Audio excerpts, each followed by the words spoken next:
A 32-year-old single father, a night shift janitor, dares to apply for an office job, only to be rejected the moment they learn he's just a floor cleaner. But what he doesn't know, the young billionaire CEO has been watching from above. She discovers he saved the company from disaster multiple times without anyone knowing. Now, she's enrolling him in an elite training program where he'll challenge the entire system of power. Follow this story to the end. Like and comment where you're viewing to let me know how far the story has progressed. The fluorescent lights hummed their usual midnight song as Noah Carter pushed the industrial mop across the marble floor of the 42nd story. His shoulders ached, not the sharp pain of injury, but the deep, bone-tired throb that came from too many double shifts and not enough sleep. At 32, he already felt older than men twice his age. He paused near the floor-to-ceiling windows, looking out at the city below. From up here, the streets looked clean, orderly, beautiful even. Down there, where he actually lived, it was a different story. Cracked sidewalks, overflowing dumpsters, the constant noise of sirens and arguments bleeding through thin apartment walls. "Hey Carter, you daydreaming again?" Actually, on it. Noah turned to see Miguel, one of the other night janitors, grinning at him from across the executive suite. Miguel was maybe 25, always smiling despite working 2 jobs just like Noah. "Just taking a breath," Noah said. "Better make it quick. Richards is doing rounds early tonight, caught Tommy on his phone, wrote him up on the spot. Mas, yes, he see you." Noah nodded and went back to mopping. Richards was the night supervisor, a man who seemed to take genuine pleasure in reminding them they were replaceable. Noah had worked here for 3 years and Richards still called him the new guy. Sometimes, usually right before assigning him the worst bathrooms. The executive suite was his favorite section to clean, though he'd never admit it out loud. Not because the work was easier, these people made messes just like everyone else, but because of the quiet. Up here, he could almost pretend he was someone different, someone who belonged in a place like this. He moved methodically through the rows of cubicles, emptying trash bins, wiping down desks. People left all kinds of things behind.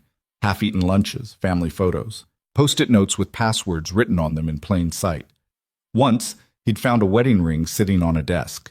He'd turned it into security, never heard anything about it again.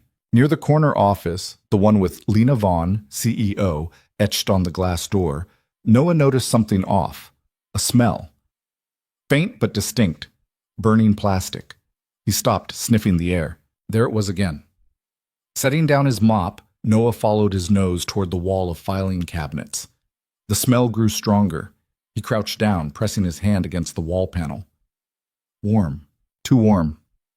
"Miguel!" Noah called out, keeping his voice controlled but urgent. "Get Richards, now!" Miguel must have heard something in his tone because he didn't ask questions, just took off running. Noah pulled out his phone, a cheap prepaid thing that barely worked half the time, and turned on the flashlight. He knelt down, examining the baseboard. A thin wisp of smoke was curling out from behind the wall panel. His heart kicked up a notch. Electrical fire. Small now, but it wouldn't stay that way. He grabbed his radio. "Security, this is Carter, night maintenance. I've got smoke coming from the wall on 42, northeast corner. Possible electrical fire." Static. Then a bored voice. "Say again?"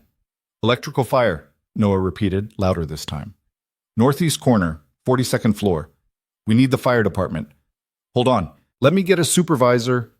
"There's no time to hold on," Noah snapped. "Call 911 now." He didn't wait for a response. He was already moving, yanking open the utility closet where they kept the fire extinguisher. His hands were shaking slightly as he pulled the pin. Not from fear, from adrenaline. He'd dealt with emergencies before. When you are a single father to a chronically ill kid, you learn to function through panic. The smoke was thicker now. Noah could hear a crackling sound behind the wall. Miguel came running back with Richards huffing behind him. Richards took one look at the situation, and his face went pale. "Jesus Christ," Richards muttered. "Did you call it in?" "Yes." "Security's calling now. We need to evacuate this floor." Noah didn't wait for permission. He pulled the fire alarm. The shrieking siren filled the building. Emergency lights kicked on, bathing everything in red. Richards grabbed his radio, barking orders. Within minutes, the sound of footsteps echoed through the stairwells as the overnight skeleton crew evacuated. Noah stayed put, fire extinguisher ready, watching the smoke. Carter, let's go, Richard shouted from the doorway. Someone needs to stay and monitor it until the fire department gets here, Noah said, not taking his eyes off the wall. If it spreads to the server room, that's not your job? Then whose job is it? Noah shot back. Richard stared at him for a long moment, then swore under his breath and grabbed another extinguisher from down the hall. Together, they waited. The firefighters arrived 8 minutes later. Noah timed it. They came flooding in with their gear and axes and thermal cameras, quickly locating the source of the fire and neutralizing it before it could spread. According to the fire chief, another 10 minutes and the whole electrical system on that floor would have gone up. Could have taken out half the building. By the time everything was cleared and the all-safe was given, it was almost 3 in the morning. Noah's shift ended at 4. He still had the west wing to finish. Carter. He turned to find Richard standing there, looking uncomfortable. That was good work tonight, Richard said stiffly. Real good work. I'll make sure it goes in the report. Noah nodded. Thanks. Now get back to work. Those bathrooms on 40 aren't going to clean themselves. Guts. Noah almost laughed.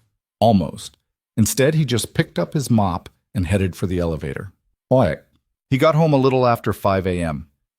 The apartment was exactly as he'd left it. Small, cramped, but clean. That was one thing Noah insisted on. They might not have much, but what they had would be taken care of. He checked on his son first. Always first. Ethan was asleep in his bed, curled up under the blankets Noah had tucked him into before leaving for work. 7 years old.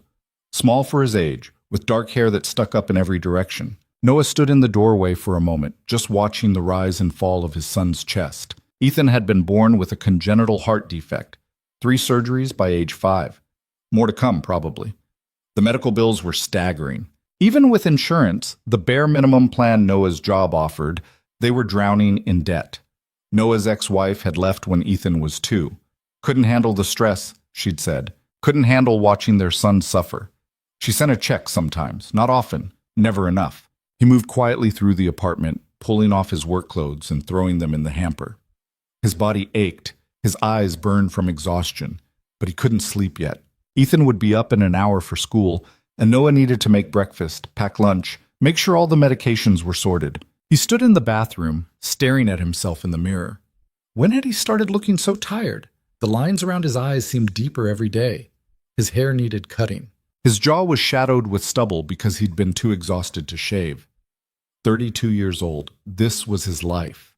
He thought about the fire tonight, about how Richards had looked at him for just a moment like he was something other than just a janitor. Then about how quickly that moment had passed. Noah splashed water on his face and went to make coffee. 3 days later, Noah saw the posting. It was stuck to the employee bulletin board in the break room, printed on crisp white paper that stood out among the faded notices about benefit changes and safety regulations. Front desk receptionist position available.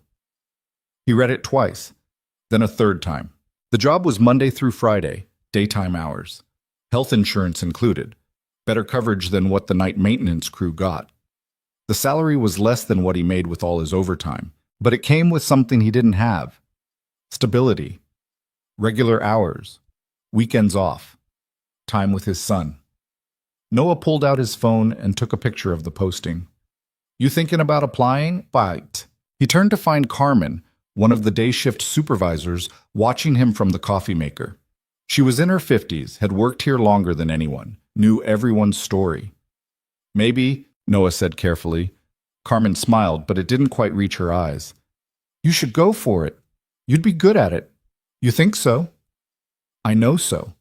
She poured her coffee, added cream. But Noah? Be prepared for them to say no. Why would they say no? I've been here 3 years. Never missed a shift.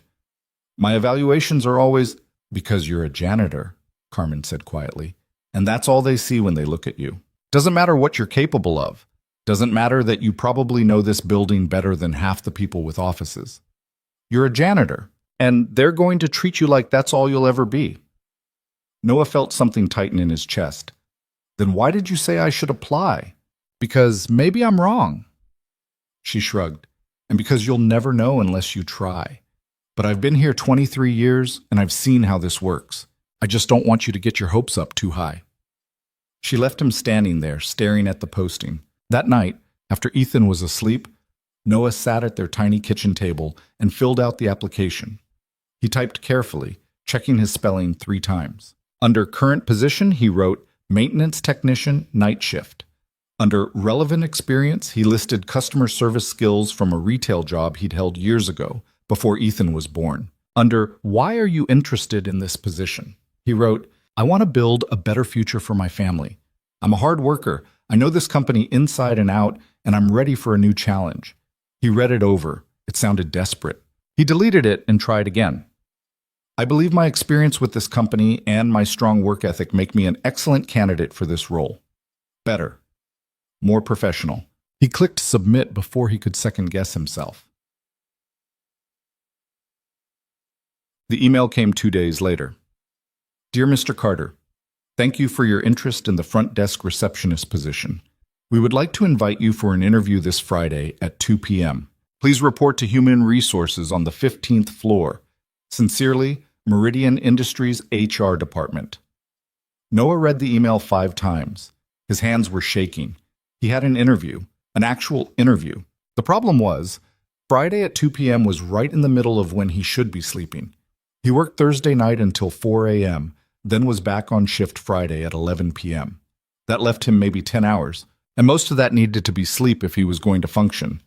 But this was important, more important than sleep. He wrote back confirming the interview, then immediately started worrying about what to wear. He didn't own a suit, didn't own anything close to a suit. His nicest clothes were a pair of khakis and a button-down shirt he wore to parent-teacher conferences. Dad? Noah looked up to find Ethan standing in the kitchen doorway, rubbing his eyes. It was almost 7 in the morning, time for school. Hey, buddy, you sleep okay? But where's Sticky? Ethan nodded and climbed into the chair next to Noah. He was wearing his superhero pajamas, the ones that were getting too small, but he refused to give up. What are you doing? Ethan asked. Just checking some emails. For work? Sort of. Noah closed his laptop. You want pancakes or cereal? Pancakes. Ethan's eyes lit up, then dimmed slightly. But we don't have time. I have to take my medicine and brush my teeth and pack my backpack. We've got time, Noah said, standing up and pulling out the mixing bowl. I'll make them small, 5 minutes, tops. As he mixed the batter, Ethan chatted about school, about a kid in his class who'd brought a hamster for show and tell, about how his teacher said he was doing really good in reading. Noah listened, asking questions, flipping pancakes, trying not to think about the interview, trying not to hope too much. Friday came too fast. Noah finished his Thursday night shift at 4 a.m., went home, showered, and lay down for exactly 3 hours. His alarm went off at 7. He got Ethan ready for school, walked him to the bus stop, came back and tried to sleep again. Couldn't. His mind was racing. At 1:30 p.m., he put on his khakis and button-down shirt, looked at himself in the mirror. The shirt was wrinkled. He didn't own an iron.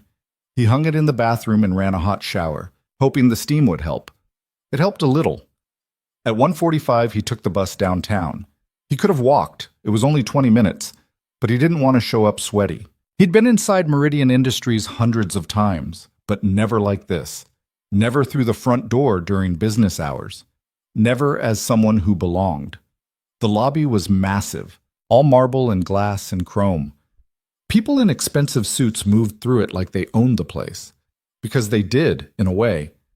They were the ones who mattered. Noah checked in at the security desk. The guard, Davis, someone Noah knew from the night shift, did a double take. Carter? What are you doing here during the day? I have an interview, Noah said. Davis grinned. No kidding. Good for you, man. Good for you. He printed out a visitor badge, even though Noah had an employee ID, and directed him to the elevators.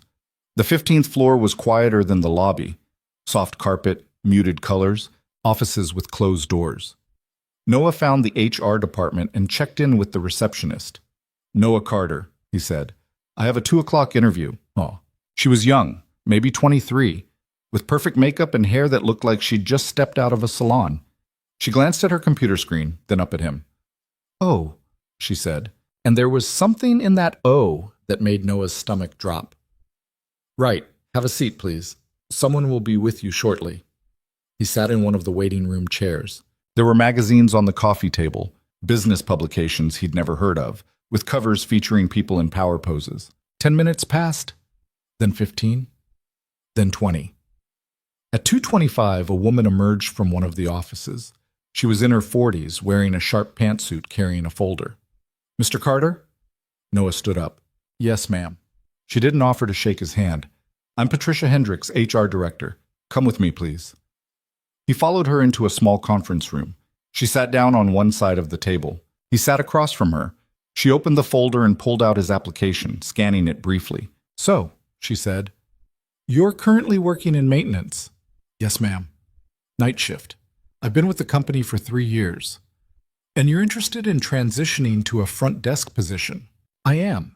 I think my experience here gives me a strong understanding of the company, and I have customer service experience from Mr. Carter." She looked up at him. Her expression wasn't unkind. Exactly. But it wasn't warm either. "Can I be frank with you?" Noah's mouth went dry. "Of course. This position requires someone with a very specific skill set: professional presentation, advanced computer literacy, the ability to interface with high-level clients and executives, someone who can represent the company's brand and values. I understand that. I'm a quick learner, and I'm very comfortable with—" "You're a janitor," she said. Not cruelly, just matter-of-factly. "You clean floors, you empty trash. That's very different from managing a front desk in a billion-dollar corporation." The words hit him like a physical blow. "I'm more than that," Noah said quietly. "I know I'm more than that. I'm sure you're very good at your job," Patricia said. "But that doesn't mean you're qualified for this one. We're looking for someone with relevant experience, someone who's worked in a professional office environment. I work in a professional office environment every night." "You work around it," she corrected. "That's not the same thing." Noah felt heat rising in his face.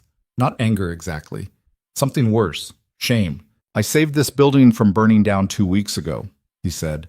"I found an electrical fire before it could spread. The fire chief said another 10 minutes and half the building could have been lost." Patricia glanced down at the folder. "I don't see any mention of that in your file." "It's in the incident report. Richards filed it. Security has the documentation." "Sure. I'm sure that was very commendable," she said, in a tone that suggested she didn't actually find it commendable at all. "But incident response isn't listed as a requirement for this position." Noah stared at her. "So what you're saying is I'm not qualified because I'm a janitor, and I can't become qualified because I'm a janitor." "I'm saying that we're looking for someone with a different background." She closed the folder. "I appreciate you coming in, Mr. Carter. We'll keep your application on file." That was it. The interview was over. Less than 5 minutes. Noah stood up slowly. His legs felt numb. "Thank you for your time," he managed to say. He walked out of the conference room, past the perfect receptionist, into the elevator. The doors closed.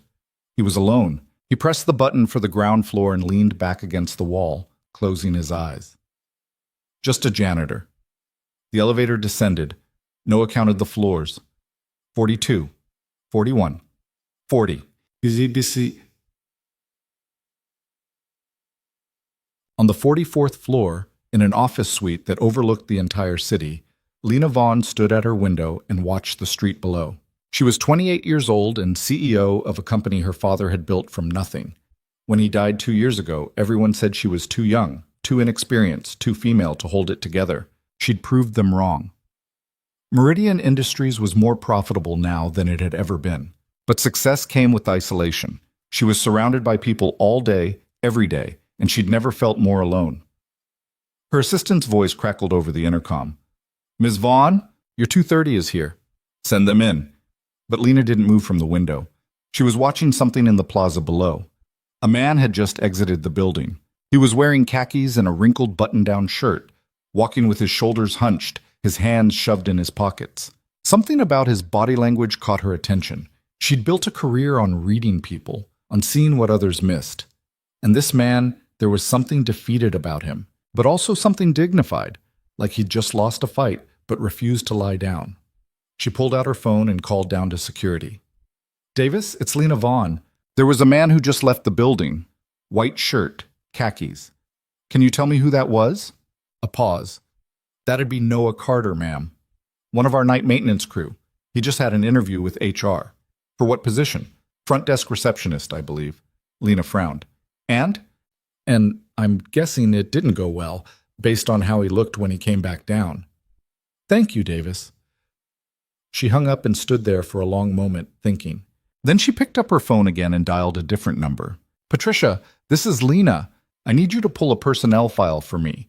Name's Noah Carter, currently in night maintenance. Ticked. Noah got on the bus feeling hollowed out. Just a janitor. The words kept echoing in his head. Not the way Patricia had said them. Clinical, professional, but the way they felt. Like a prison sentence. Like a door slamming shut on every possibility he'd allowed himself to imagine. He'd been stupid to hope. Carmen had warned him. He'd known deep down how this would go. But he'd let himself hope anyway. The bus lurched through traffic. Noah stared out the window, not really seeing anything. His phone buzzed. A text from the school nurse. Ethan had a dizzy spell during PE. We gave him water and had him sit out. He's fine now, but wanted to let you know. Noah's heart clenched. He typed back quickly. Thank you. I'll talk to his doctor. Another expense.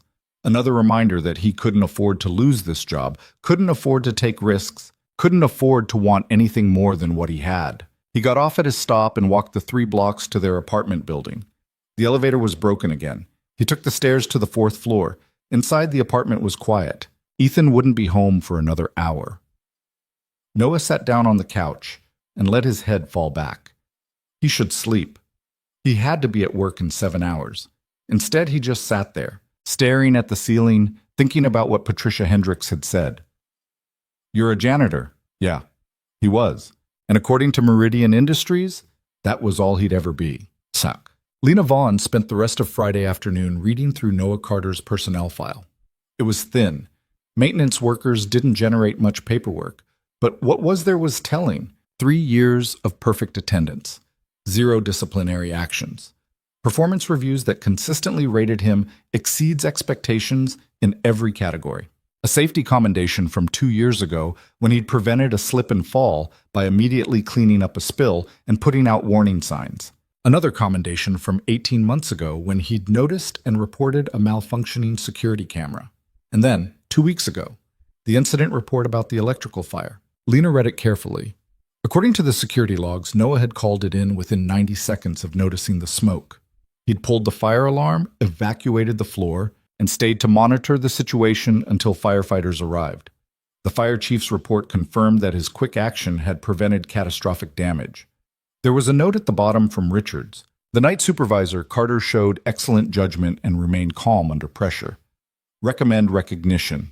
But there was no record of any recognition. No bonus, no formal acknowledgement, just a note in a file that probably no one but Lena would ever read. She picked up her phone and dialed Patricia Hendricks. Patricia, it's Lena. Tell me about the Noah Carter interview. There was a brief pause. I'm sorry? The maintenance worker who interviewed for the front desk position this afternoon. What was your assessment? Oh. Patricia's voice took on a slightly defensive tone. Ms. Vaughn, with all due respect, he wasn't qualified for the position.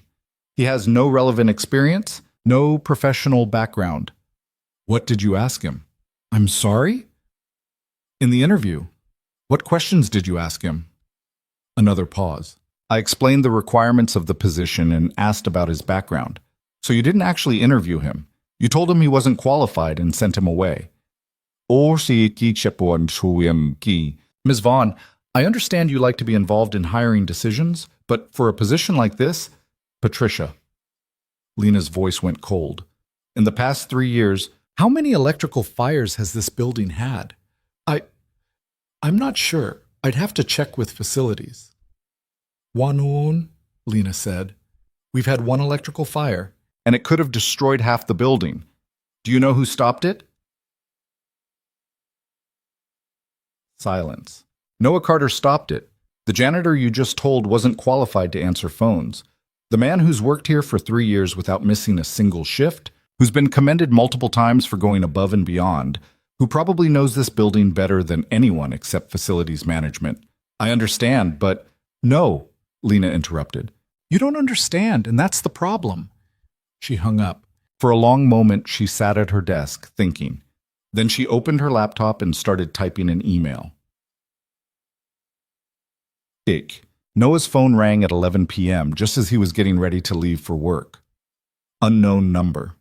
He almost didn't answer, but something made him pick up. Hello? Is this Noah Carter? A woman's voice, crisp and professional. Yes. Who's this? My name is Jennifer Ross. I'm calling from Meridian Industries executive offices. I apologize for the late hour, but I wanted to reach you before your shift started. Noah's pulse kicked up. Okay. Ms. Vaughn would like to meet with you. Are you available Monday at 10 a.m.? Ms. Vaughn? Noah's mind went blank. The CEO? Yes, sir.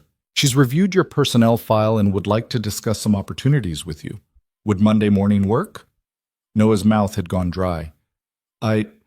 Yes, Monday works. Excellent.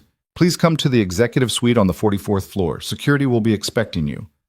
Can I ask what this is about? Ms. Vaughn will explain everything when you meet. Have a good evening, Mr. Carter. She hung up before he could ask anything else. Noah stood there, phone in his hand, trying to process what had just happened. The CEO wanted to meet with him. Lena Vaughn. He'd seen her maybe 3 times in 3 years, always from a distance. Once in the lobby, surrounded by assistants. Once getting into a town car. Once through the window of the executive dining room, 44 floors above where he worked. She was beautiful in that untouchable way that very wealthy people were beautiful. Perfect hair, perfect clothes, perfect everything. The kind of woman who lived in a completely different universe than someone like him. And she wanted to meet with him. Noah looked at the clock. He needed to leave for work. But his hands were shaking and his heart was pounding, and he couldn't stop thinking, what if this was real? What if this was his chance? What if Patricia Hendricks had been wrong? He grabbed his work bag and headed for the door, his mind already racing ahead to Monday morning. The weekend crawled by. Saturday, Noah tried to focus on Ethan. They went to the park. Even though it was cold and Noah was exhausted from working all night, they fed the ducks at the pond. Ethan ran around on the playground equipment while Noah sat on a bench watching him, thinking about the meeting. Sunday, Noah couldn't sit still.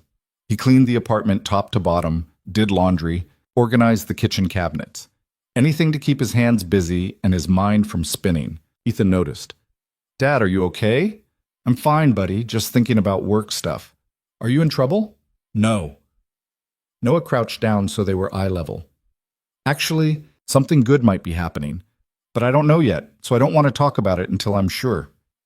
Ethan studied him with those 2 old eyes. Kids who'd spent a lot of time in hospitals grew up fast. Okay, Ethan said finally. But you can tell me when you know, right? Right, I promise. Sunday night, Noah worked his shift in a daze. He went through the motions, mopping, emptying trash, wiping down surfaces, but his mind was 44 floors up in an office he'd never seen. Monday morning came. Noah got home at 4 a.m., slept for 2 hours, got Ethan ready for school, then came back and stood in front of his closet. Same khakis, same button-down shirt. That was all he had. He put them on, looked at himself in the mirror, tried to see what Lena Vaughn would see. A tired man in cheap clothes. Just a janitor. No. He pushed the thought away. He was more than that. He had to believe he was more than that. At 9:30, he took the bus downtown. At 9:50, he walked through the lobby of Meridian Industries. Davis grinned when he saw him. Back again? This is becoming a habit. Meeting with Ms. Vaughn, Noah said, and heard how strange it sounded out loud. Davis's eyebrows went up. The CEO? Damn, Carter. Moving up in the world. Noah took the elevator to the 44th floor. The doors opened onto a reception area that was even more impressive than the HR floor. Everything was glass and steel and expensive art on the walls. The receptionist, a man this time in his 30s, impeccably dressed, looked up as Noah approached. Noah Carter, Noah said. I have a 10 o'clock with Ms. Vaughn. The man checked his computer, then smiled. Yes, Mr. Carter. Please have a seat. She'll be with you shortly. Noah sat. The chairs up here were leather. Real leather. The kind that probably cost more than his rent. He waited. 10 o'clock came and went. 10:15, 10:30. Noah's palms were sweating. Maybe this was a mistake. Maybe they'd called the wrong person. Maybe, Mr. Carter? He looked up. A woman in her 50s, wearing an elegant dress, was standing in front of him. I'm Jennifer Ross. We spoke on the phone. Miss Vaughn is ready for you now. Noah stood up, wiping his hands on his pants. Thank you. She led him down a hallway lined with offices, each one larger and more impressive than the last. At the end of the hall was a set of double doors. Jennifer knocked once, then opened them. Mr. Carter is here, she said. Send him in. The voice was cool, controlled, confident. Noah stepped through the doors. The office was massive. One entire wall was windows overlooking the city. The furniture was modern and minimal, and behind a desk that looked like it was carved from a single piece of stone sat Lena Vaughn. Lena Vaughn. She was younger than Noah expected, maybe late 20s, dark hair pulled back in a simple ponytail, sharp eyes that seemed to see right through him. She was wearing a black blazer over a white shirt, no jewelry except for a watch that probably cost more than Noah made in a year. She stood up as he entered. Mr. Carter, thank you for coming. She gestured to a chair across from her desk. Please sit. Noah sat. His heart was hammering. Lena sat back down and folded her hands on the desk. I'm going to be direct with you, she said. I saw you leaving the building Friday afternoon after your interview with HR. You looked like someone who'd just been told they didn't matter. Noah blinked. Whatever he'd expected her to say, it wasn't that. I was curious, Lena continued, so I pulled your file. Do you know what I found? No, ma'am. A record of someone who's been invisible for 3 years. Someone who does excellent work, who goes above and beyond, who's prevented multiple disasters, and who nobody has bothered to notice. She opened a folder on her desk. 2 weeks ago, you saved this building from a fire. Last year, you reported a security breach that could have cost us millions. The year before that, you personally administered CPR to a contractor who had a heart attack in the parking garage until paramedics arrived. She looked up at him. Did Patricia Hendricks ask you about any of that in your interview? No. Did she ask you anything substantive at all? Noah hesitated. She told me I wasn't qualified because I'm a janitor. Lena's jaw tightened. And what did you say? I said I was more than that. Are you? The question hung in the air. It wasn't hostile, it was genuine. Noah met her eyes. Yes, I am. You prove it, Lena said. Tell me something about this company that I don't know. Noah's mind raced. What could he possibly tell a CEO about her own company? Then it hit him. The third-floor bathroom, he said. Women's restroom, middle stall. The lock's been broken for 6 months. I've submitted 4 work orders to get it fixed. They all get closed as low priority. Every week I find notes stuck to the door from women warning each other not to use it because someone might walk in on them. Lena's expression didn't change. Go on. The elevator in the parking garage stalls between floors 2 and 3 at least once a week. Facilities knows about it. They put in temporary fixes that last a few days, then it breaks again. People take the stairs now instead of risking it. What else? Conference room B on 37 has a leak in the ceiling. It only shows up when it rains hard. There's a trash can permanently positioned under it to catch the water. It's been there for over a year. And? The coffee in the break rooms is terrible because the company switched to a cheaper supplier 8 months ago to save money.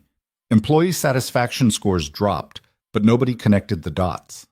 Lena leaned back in her chair, studying him. You're telling me things are broken, she said. Things I should already know about. Yes. Why don't I? Because the people who know are the people who clean up after the leaks, who hear the complaints, who submit the work orders that get ignored. And nobody asks us because we're invisible. Lena was quiet for a long moment. Then she stood up and walked to the windows. My father built this company, she said quietly. He started as a warehouse worker, worked his way up over 30 years. When he became CEO, he used to walk every floor once a month, talk to people, listen. He said that's how you really know what's happening. She turned to face Noah. When he died, I was 26 years old. I'd been groomed to take over, but I didn't really understand what that meant. I was so focused on proving I deserved to be here that I forgot the most important lesson he tried to teach me. The people at the bottom of the ladder see things the people at the top never will. Noah didn't know what to say to that. I brought you here because I want to offer you something, Lena said, but it's not the front desk job. Noah's stomach dropped.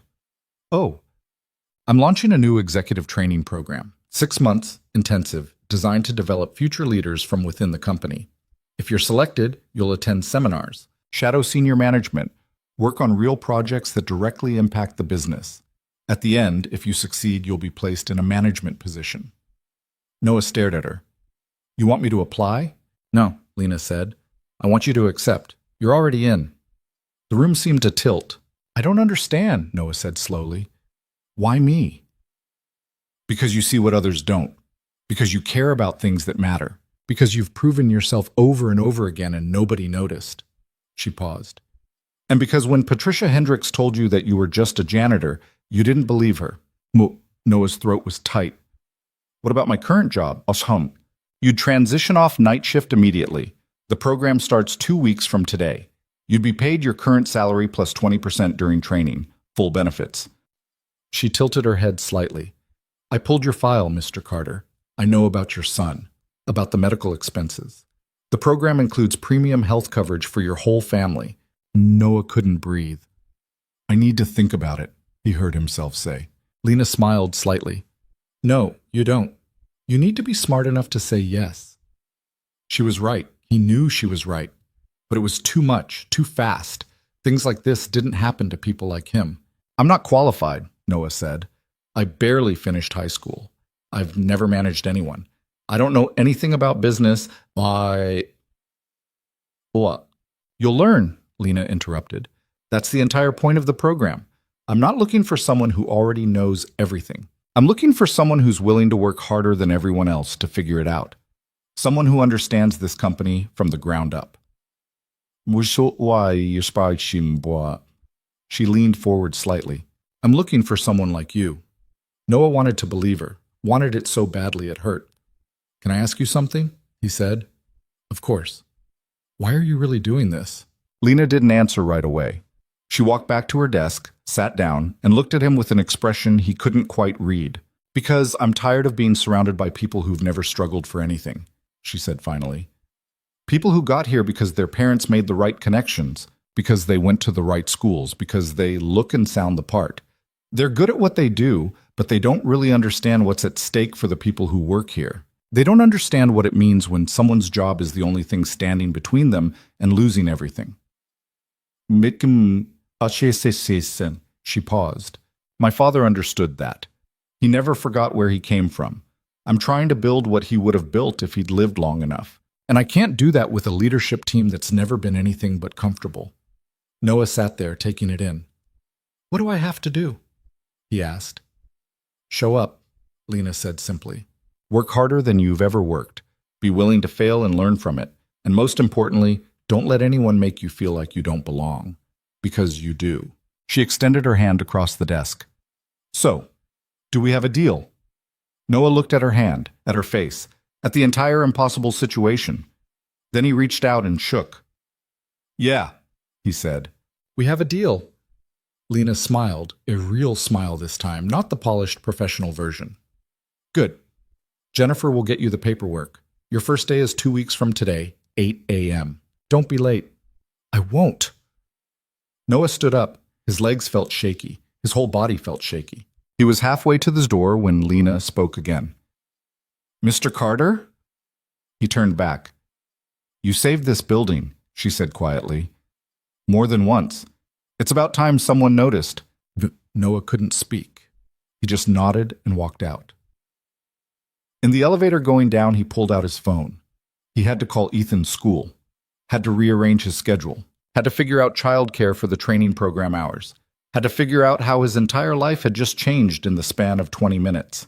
The elevator doors opened on the ground floor. Noah stepped out into the lobby, and for the first time in 3 years, he didn't feel invisible. He felt seen. and terrified, and more alive than he'd felt in longer than he could remember. Noah told Ethan that night over chicken nuggets and frozen vegetables. "So starting in 2 weeks, I won't be working nights anymore," he said, trying to keep his voice casual. "I'll have a regular job, daytime hours." Ethan looked up from his plate, eyes wide. "Really? Really? I'm going to be in a training program, learning new things." "What kind of things?" Noah hesitated. "How did you explain executive training to a 7-year-old? "Business stuff, how companies work, how to help people do their jobs better." Ethan considered this. "Will you wear a tie?" Noah laughed. He hadn't even thought about that. "Maybe, probably. Cool." Ethan went back to his nuggets, then looked up again. "Does this mean you'll be home more?" "Wait." The question hit Noah harder than it should have. "Yeah, buddy, it does." "Good," Ethan said simply. "I miss you when you're gone at night." Noah had to look away for a second. When he looked back, Ethan was watching him with that serious expression he got sometimes. "Is this because of the fire?" Ethan asked. "The one you told me about?" "Sort of. The CEO found out about it. She wanted to meet me." "What's a CEO?" "The person in charge of everything. The boss of all the bosses." Ethan's eyes got even wider. "And she wanted to meet you?" "Yeah," he yelled. "That's so cool, Dad." Ethan grinned, showing the gap where he'd lost a tooth last week. "You're like a superhero. You save buildings, and now you get special training." Noah smiled, but inside he felt the weight of it settling on him. Superhero. Right. More like a guy who was about to be way out of his depth. The next 2 weeks were a blur. Noah worked his notice on the night shift, training his replacement, a kid named Marcus who was probably 22 and kept asking if the job was chill. Noah showed him the rotes, the supply closets, the temperamental floor buffer that only worked if you kicked it twice before starting it. On his last night, Miguel brought him a cupcake from the gas station. "Moving on up," Miguel said, grinning. "Don't forget about us, little people." "Come on, man. It's just a training program. Just a training program with the CEO personally selecting you." "Yeah, totally normal." Miguel punched his shoulder lightly. "Seriously, though, I'm happy for you. You deserve this." Richard shook his hand at the end of the shift. "You were one of the good ones, Carter. Don't screw it up." High praise from Richards. Noah cleaned out his locker, packed up the spare work shirts he kept there, and walked out of the maintenance office for the last time at 4 a.m. The building was quiet. He stood in the lobby for a minute, looking around at the marble floors he'd mopped 1,000 times. Strange to think he'd be back here in a few hours as something else. Someone else.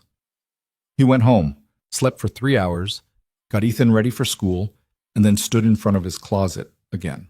The khakis and button-down weren't going to cut it, not for this. He took the bus to a discount store across town and spent money he shouldn't have spent on 2 pairs of dress pants, 3 shirts, and a tie.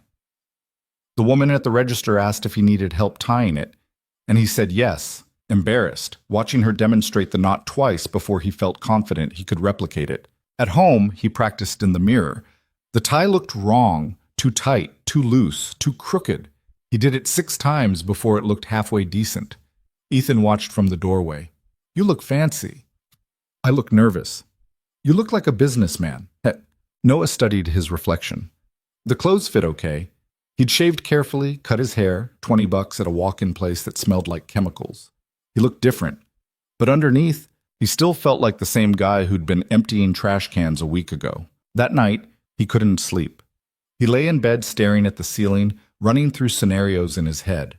What if everyone else in the program had business degrees? What if they asked him questions he couldn't answer? What if Lena Vaughn realized she'd made a mistake? At 5 a.m., he gave up and made coffee. Sat at the kitchen table and reviewed the packet Jennifer had sent him. Schedule, dress code, list of participants. There were 12 people in the program. Noah scanned the names, the brief bios. Rachel Kim, MBA from Stanford, currently in marketing. James Okoye, 5 years in finance. Danielle Foster, project management, formerly at a Fortune 500 tech company. The list went on. Everyone had credentials. Everyone came from somewhere impressive. And then there was his bio. Noah Carter, 3 years in facilities maintenance. He closed the packet. This was a mistake. This was absolutely a mistake. But at 7:30, he put on his new clothes, kissed Ethan goodbye, and got on the bus anyway. The training program was held on the 38th floor in a conference center Noah had cleaned but never actually entered. When he walked in at 7:55, most of the other participants were already there, standing in clusters with coffee cups, talking in that easy way people who belonged together talked. They all looked young, sharp, put together. Noah felt like he was wearing a costume. Noah Carter? He turned. A woman in her 30s, wearing a blazer and carrying a tablet, was smiling at him. "I'm Diane Park, program coordinator. Welcome." "Thank you." "Grab some coffee. Find a seat. We'll get started at 8. Noah poured coffee he didn't want and sat in the back row. One by one, the other participants filed in and took seats. Most of them sat in the front or middle. Nobody sat near Noah. At exactly 8 a.m., Diane stood at the front of the room. "Good morning, everyone. Welcome to the Meridian Industries Executive Leadership Program. Over the next 6 months, you're going to be challenged in ways you haven't been before. You're going to learn not just how to do a job, but how to lead others in doing theirs." She clicked to the first slide. A photo of Lena Vaughn appeared. This program was created by our CEO, Lena Vaughn, with a specific vision to identify and develop the next generation of leaders at Meridian. You were selected because you've demonstrated potential. Now you need to prove you can deliver. Noah shifted in his seat. Diane went through the schedule. Morning seminars on leadership theory, business strategy, financial literacy. Afternoons shadowing different departments.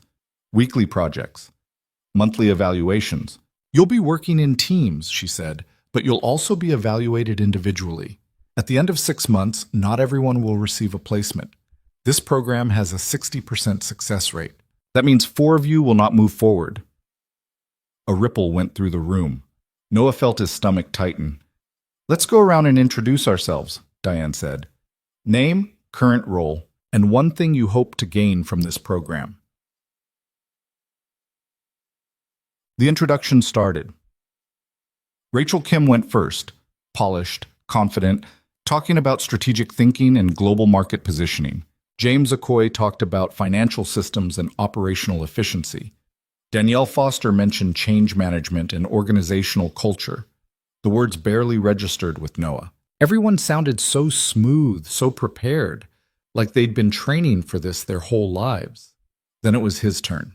"I'm Noah Carter," he said. His voice sounded rough compared to everyone else's. "I've been working in facilities maintenance for 3 years. I hope to learn how to be useful in a different way." Silence. A few people glanced at each other. "Facilities maintenance," Rachel repeated, like she was trying out an unfamiliar phrase. "So you're transitioning from operations?" "I'm transitioning from cleaning floors," Noah said flatly. More silence. Diane stepped in smoothly. "One of the strengths of this program is diverse perspectives. Noah brings frontline operational experience that will be invaluable." Next, the introductions continued, but Noah barely heard them. He could feel people looking at him differently now. Not hostile exactly, but skeptical, like they were wondering what he was doing here. He was wondering the same thing. After the introductions, they broke into their first seminar, Fundamentals of Business Strategy. The instructor was a Harvard professor brought in specifically for the program, a man named Dr. Winters, who spoke in paragraphs and assumed everyone knew what EBITDA meant. Noah didn't. He wrote it down to look up later. The lecture lasted 2 hours. Dr. Winters talked about competitive advantages, market positioning, value creation. He used case studies from companies Noah had never heard of, referenced frameworks with acronyms that meant nothing to him. Around him, people were taking notes on laptops, nodding along like this all made perfect sense. Noah had a spiral notebook and a pen. He wrote down everything he could, even when he didn't understand it. At the break, people clustered again. Noah went to refill his coffee and found himself standing next to James. "Intense, right?" James said. He had an easy smile, the kind that suggested he'd never met a situation he couldn't charm his way through. "Yeah, just Noah said. "You keeping up okay? I know this stuff can be dry if you don't have the background." There it was. Polite condescension wrapped in concern. "I'm fine," Noah said. Cool. "Hey, if you ever need help with any of the concepts, feel free to ask." I did my MBA at Wharton, so I've been through most of this before. I'll keep that in mind. James walked away. Noah stood there holding his coffee, feeling like he'd just been patted on the head. The afternoon was shadowing. Noah was assigned to the legal department, which meant sitting in on contract negotiations and trying to understand what words like indemnification and force majeure meant. The lawyers were polite but clearly had no idea what to do with him. They explained things in broad strokes, then went back to their work. Noah sat in the corner of the conference room taking notes, feeling like furniture. At 5 p.m., the first day ended. Noah took the bus home, picked up Ethan from after-school care, made dinner. "How was it?" Ethan asked. "Different," Noah said. "Good different?" Noah thought about it. "I don't know yet." So, that night, after Ethan was asleep, Noah sat at the kitchen table and went through his notes. Half of what he'd written down didn't make sense. He pulled out his phone and started searching. EBITDA, earnings before interest, taxes, depreciation, and amortization, a measure of a company's profitability. Indemnification, protection against loss or damage. Force majeure, unforeseeable circumstances that prevent someone from fulfilling a contract. He read definitions until his eyes burned. Then he made a list of everything else he needed to look up and kept going. At midnight, his phone buzzed. A text from an unknown number. "First day survival check. You still breathing?" LV. Noah stared at the message. LV Lena Vaughn. He typed back, "Barely. Is it always like this?" The response came quickly. "The first week is the worst. After that, it just becomes regular terrible. You'll adapt." "How do you know?" "Because if you were going to quit, you would have done it already. The fact that you're still awake researching business terms tells me you're not going anywhere." Noah looked at his laptop, at the dozen tabs open with definitions and explanations. Was she monitoring him somehow? "Lucky guess," her next text said, like she'd read his mind. "Everyone who makes it through this program does the same thing the first night. Go to sleep. Tomorrow's harder." Noah sent back, "Thanks for the encouragement." "You're welcome." And Noah? Don't let them make you feel small. You belong here. He read that last message 3 times before turning off his phone. The next day was worse. The morning seminar was on financial analysis. The instructor threw around terms like cash flow statements and balance sheets like everyone should already know them. Noah tried to follow along, but it was like learning a foreign language while someone spoke at full speed. At lunch, the participants gathered in the cafeteria. Noah grabbed a sandwich and looked for somewhere to sit. Everyone else had already formed groups. He ended up at a table by himself until Diane sat down across from him. "How are you holding up?" she asked. "Honestly, I feel like I'm drowning." "Good." Noah looked up, surprised. "If you felt comfortable, it would mean you weren't learning anything," Diane said. "Everyone in this program is struggling with something. Some of them are just better at hiding it. They all seem pretty confident to me, and Rachel's terrified of public speaking. James has never managed anyone in his life and has no idea how to give constructive feedback. Danielle's brilliant with systems but can't read people to save her life." Diane took a bite of her salad. "Everyone's faking something. You're just more honest about it." "Is that supposed to make me feel better? Is it working?" "Not really." Diane smiled. "Give it time. And for what it's worth, Lena doesn't make mistakes with things like this. If she picked you, there's a reason." That afternoon, Noah shadowed the marketing department. They were working on a campaign for a new product launch, and the meeting was full of phrases like brand alignment and target demographic and engagement metrics. The marketing director, a woman named Stephanie, tried to include him. "Noah, from your perspective, what do you think would resonate with working-class consumers?" Everyone looked at him. "I don't know," Noah said. "I've never thought about marketing before." "But you're working class," Stephanie pressed. "What appeals to you?" Noah felt his face heat up. "Respectfully, I don't think I can speak for all working-class people. And I'm not really your target demographic anyway, since I can't afford most of what you're selling." The room went quiet. "That's fair," Stephanie said after a moment. "I apologize. That was reductive of me." The meeting moved on, but Noah felt the weight of it. He was going to be the working-class perspective, the token blue-collar guy, the diversity pick. That night, he came home exhausted. Ethan was at the table doing homework. "Hey, buddy, how was school?" "Fine. We had a math test." Ethan looked up. You look tired. A long day.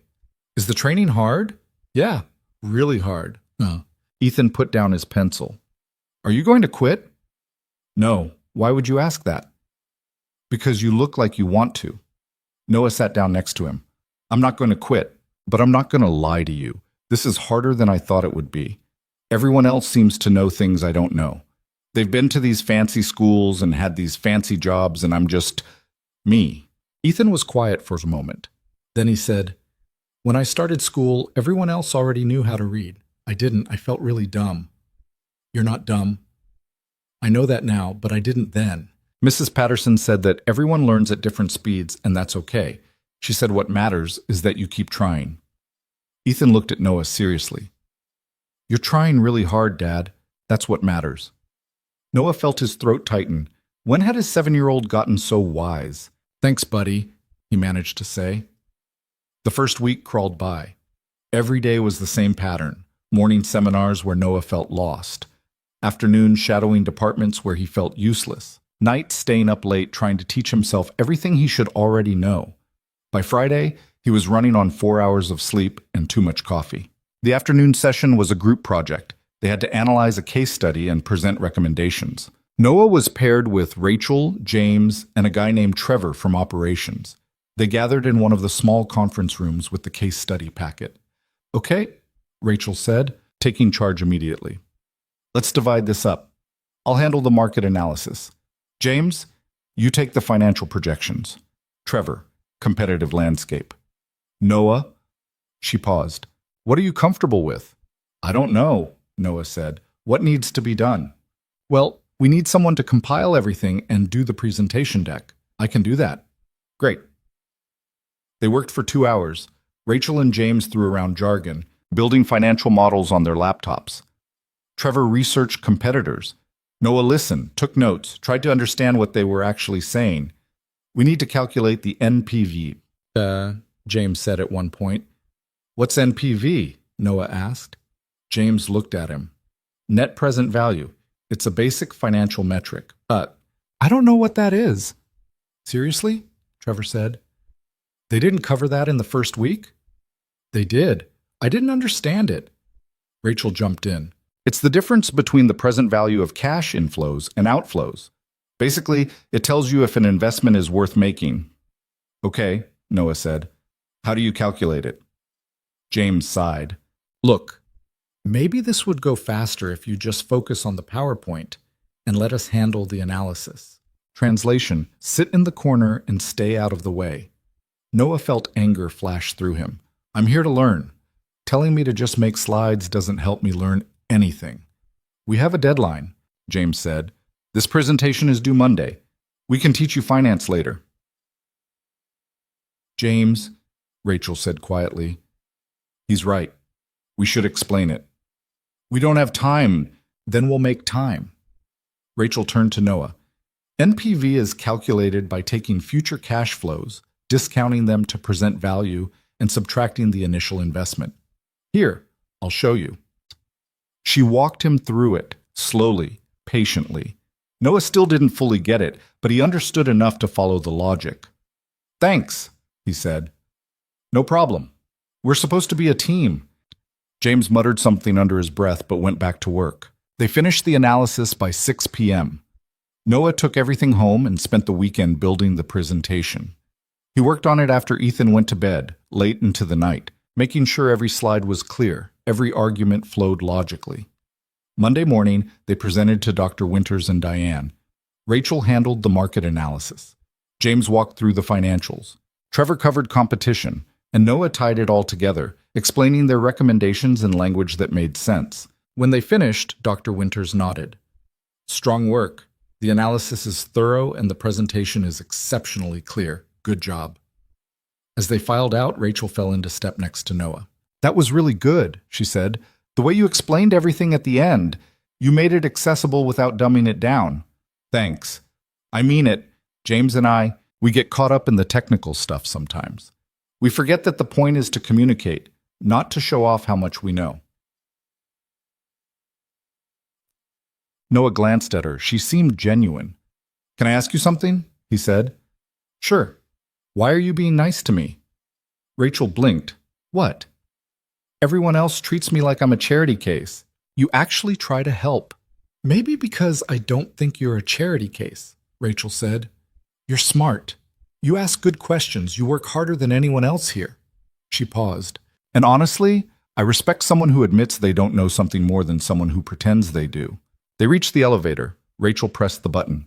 For what it's worth, she said, I think Lena was right to bring you in. This program needs someone who isn't just regurgitating business school theory.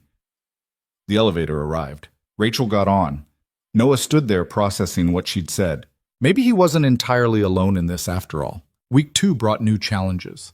They started shadowing at the executive level, which meant sitting in on senior leadership meetings and trying not to look completely lost. Noah was assigned to shadow Marcus Chen, the chief operating officer. Marcus was in his 40s, sharp and efficient, the kind of person who spoke in bullet points. You'll observe, you won't speak unless asked a direct question, and you'll take notes, Marcus told him on the first day. These meetings move fast. Keep up. The first meeting was about supply chain optimization. 15 executives sitting around a conference table, arguing about vendor contracts and logistics timelines. Noah understood maybe 40% of what was being discussed. He took notes anyway, wrote down every unfamiliar term to look up later. The second meeting was worse. A crisis had emerged. A major client was threatening to pull their contract because of quality issues.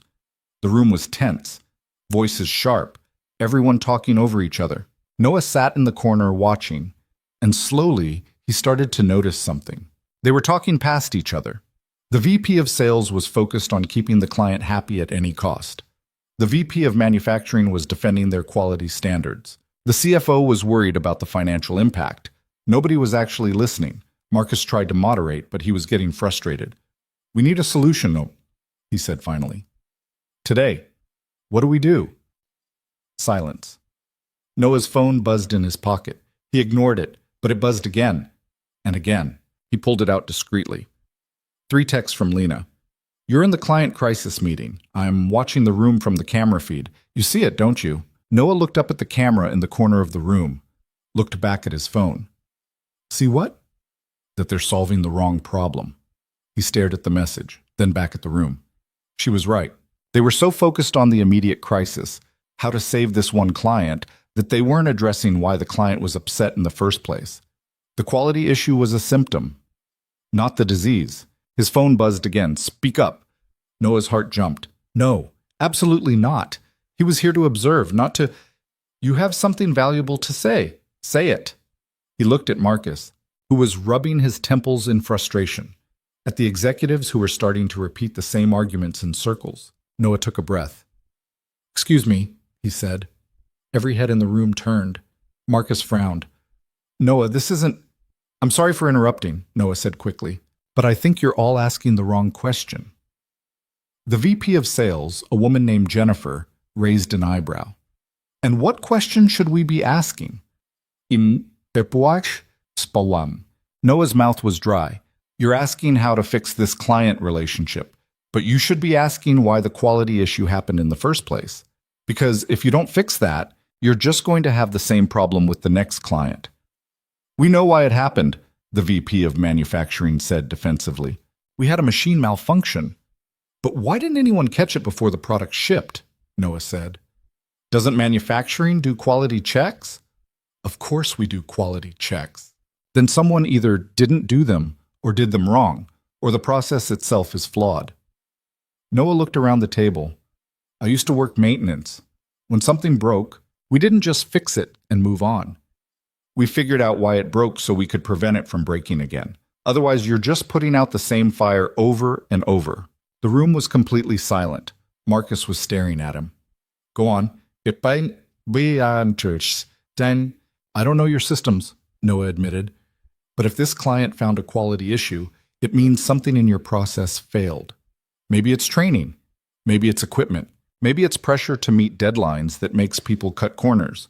But until you know what failed, you can't actually solve anything. You're just promising it won't happen again without knowing if you can keep that promise. Jennifer leaned back in her chair. He's not wrong. Of course he's not wrong, the CFO said. But we still have to deal with the immediate crisis by doing exactly what he just said, Marcus interrupted. We tell the client we're conducting a full investigation into our quality control processes. We show them we're taking this seriously, not just smoothing it over. And we actually do the investigation. He looked at Noah. What would you look at first?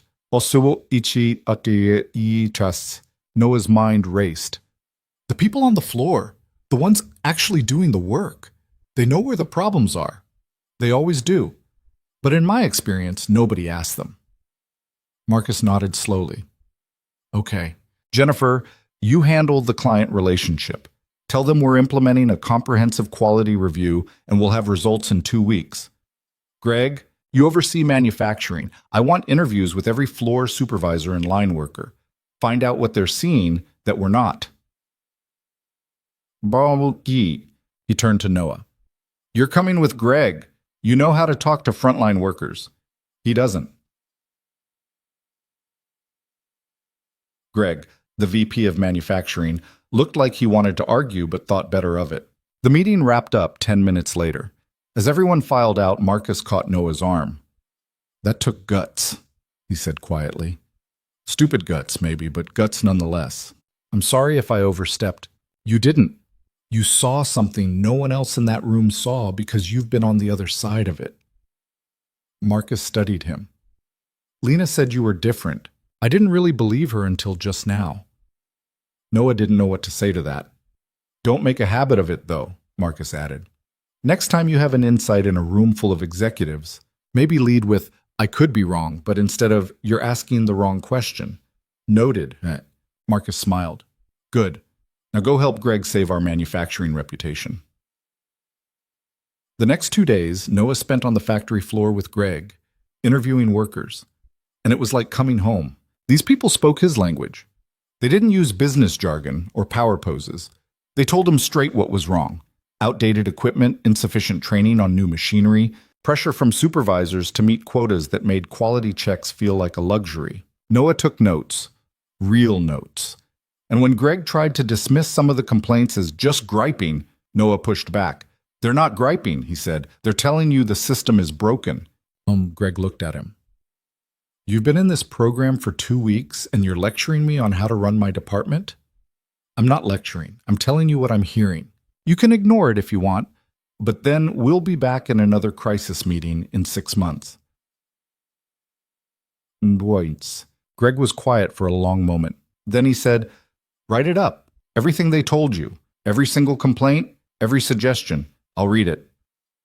Noah wrote a 15-page report that night. He didn't sugarcoat anything. He listed every problem, every gap, every failure in the system. And he included the workers' suggestions for how to fix them. He sent it to Greg at 2 a.m. By 8 a.m., Greg had forwarded it to Marcus with a note. This kid just did a better analysis of our manufacturing problems than any consultant we've ever hired. Marcus forwarded it to Lena, and Lena called Noah into her office. He went up to the 44th floor at lunch, nervous and unsure why she wanted to see him. Jennifer ushered him in. Lena was standing at her window again, looking out at the city. Sit, she said without turning around. Noah sat. I watched the recording of that crisis meeting, Lena said. You made 3 senior VPs very uncomfortable. I'm sorry. Don't apologize. It was the best moment that program has had in its entire history. She turned to face him. Do you know why? No, because you told the truth. Not the polite truth, not the political truth, but the actual truth. And then you backed it up with this.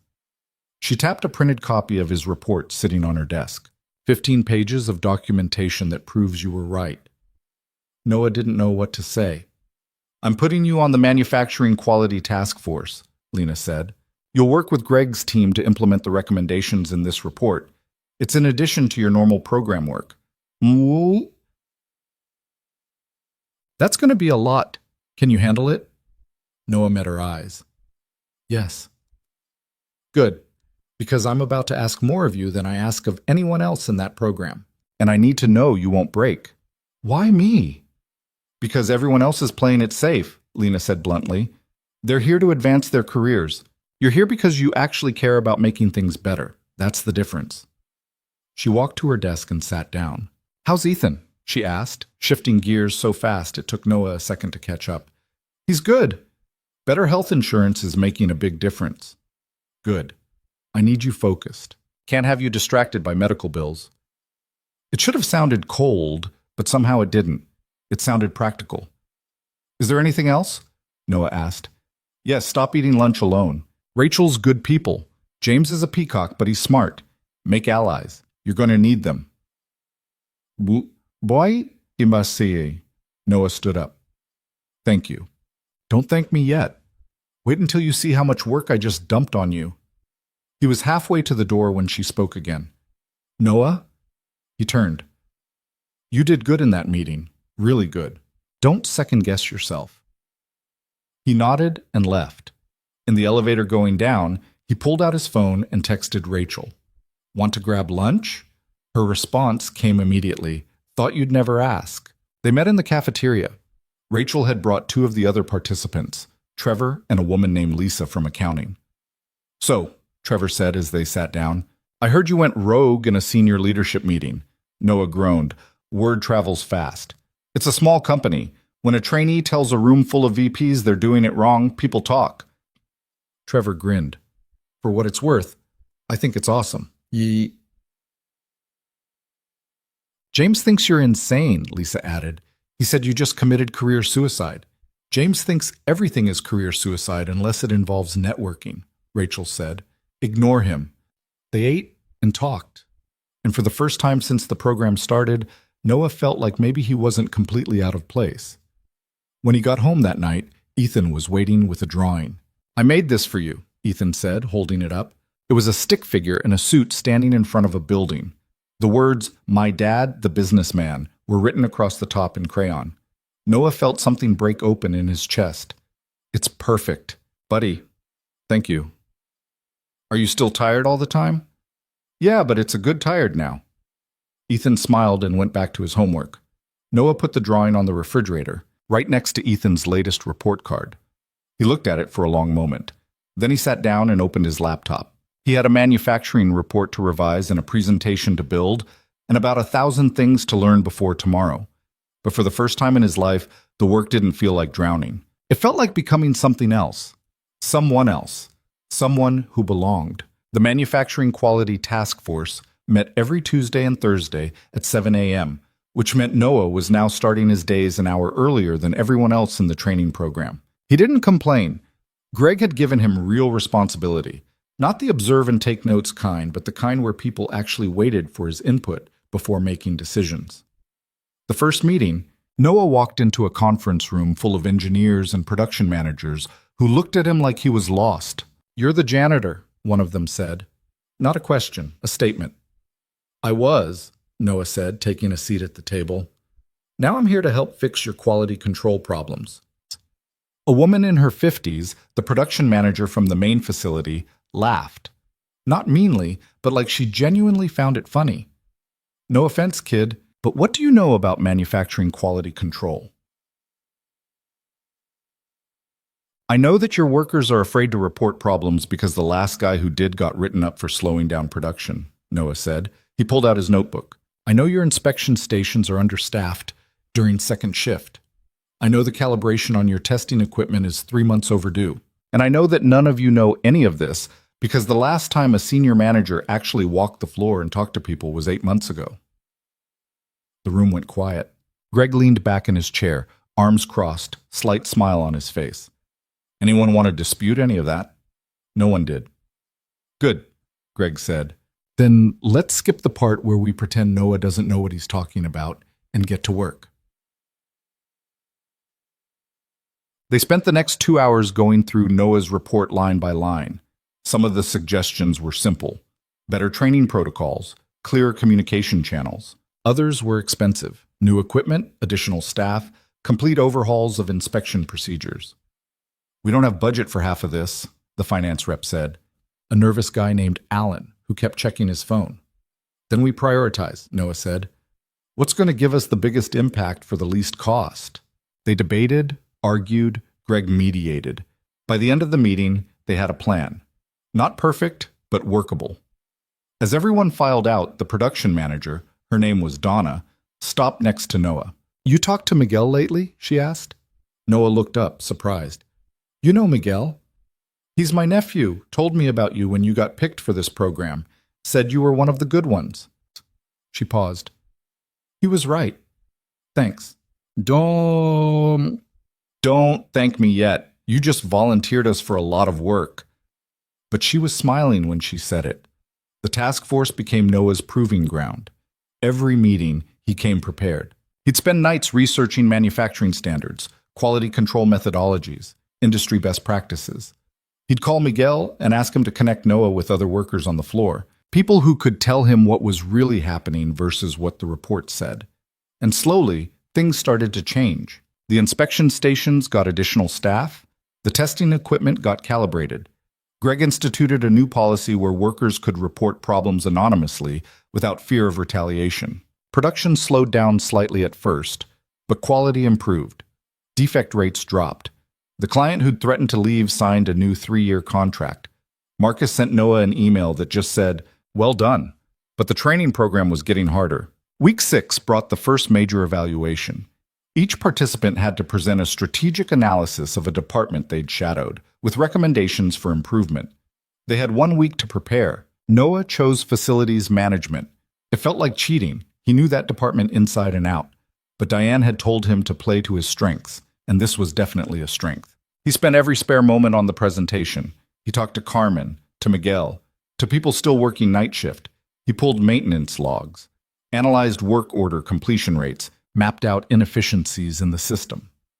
The night before the presentation, he was still awake at 2 a.m., tweaking slides. His phone rang. Lena. "You should be asleep," she said instead of hello. "So should you." "I'm allowed to work late. I'm the CEO. You're supposed to be taking care of yourself." "Oh, I'm fine." "You're running yourself into the ground." Her voice was sharp. "I can see your building access logs, Noah. You've been here until midnight 4 times this week." I have a presentation tomorrow." "I know. I also know you've already done more work on it than anyone else in your cohort. At some point, you have to trust that you're prepared." Noah rubbed his eyes. "What if I'm not?" "Then you'll fail and learn from it, but you won't fail. You're too stubborn." A pause. "Go to bed. That's not a suggestion." "Yes, ma'am." "And Noah? Stop calling me ma'am. It makes me feel like I'm 60. She hung up before he could respond. Noah closed his laptop and went to bed. Set his alarm for 6. When it went off, he felt like he'd barely slept, but his mind was clearer. The presentations were scheduled throughout the day. Noah was third. He sat through Rachel's analysis of the marketing department, polished, professional, full of data. Then James presented on finance, complete with complex models and projections that probably took him days to build. Then it was Noah's turn. He walked to the front of the room. Diane was there, along with Dr. Winters and 2 senior directors Noah had never met, 12 participants watching from their seats, all eyes on him. He pulled up his first slide, a photo of the 3rd-floor women's bathroom, the one with the broken lock. "This is still broken," Noah said. "Has been for 7 months now. The women who work on that floor have been complaining about it since last October. 5 work orders submitted, all marked low priority, still not fixed." He clicked to the next slide, the parking garage elevator. This elevator breaks down at least once a week. It's been temporarily repaired 11 times in the past year, but nobody's done a real diagnostic to figure out why it keeps failing, so it keeps failing. Another slide, the conference room with the leak. This room floods every time we get heavy rain. Facilities puts a bucket under it. Then they empty the bucket. That's not a solution. That's just admitting you're not going to solve the problem. He looked at the panel. Facilities management at Meridian Industries is broken. Not because the people are bad at their jobs. They're not. It's broken because the system treats maintenance as a cost to be minimized instead of an investment in keeping this building functional. When something breaks, we apply the cheapest temporary fix instead of actually fixing it. When workers report problems, we prioritize based on whose office it affects, not what will cause the most damage if we ignore it. Amin Persoan. Click. A chart showing work order completion rates by priority level. High priority requests get completed in an average of 2 days. Low priority requests take 43 days. But here's the thing, a lot of those low priority requests become high priority emergencies if you wait long enough, like the electrical fire I reported last year. That started as a low priority work order about a burning smell that got closed as unable to reproduce. 2 months later, I found actual smoke in the walls. He could see Dr. Winters taking notes. My recommendations are simple. First, create a real preventive maintenance schedule instead of just responding to emergencies. Second, give facilities staff authority to escalate issues without going through 5 levels of approval. Third, actually fix things instead of patching them. And fourth, listen to the people who work here every day. They know what's broken. They've been telling you. You just haven't been listening. He clicked to his final slide. A simple question. What else are we not hearing? The room was silent for a long moment. Then Dr. Winters spoke. What's your cost estimate for implementing these recommendations? Short term, it's expensive. You're looking at probably $2 million in repairs and upgrades. Long term, you save money by reducing emergency fixes and extending equipment life. That's a significant investment based on anecdotal evidence from workers. It's not anecdotal. I have documentation. Noah pulled up an appendix slide showing every work order, every complaint, every incident report for the past 2 years. This is data. It's just data nobody was looking at. One of the senior directors leaned forward. Why do you think nobody was looking at it? Noah considered the question carefully. Because facilities workers are invisible. They're the people who clean up after everyone else. And when you're invisible, people don't think your observations matter, even when you're the ones who see everything. The director nodded slowly. Thank you, Mr. Carter. That was illuminating. Noah sat down.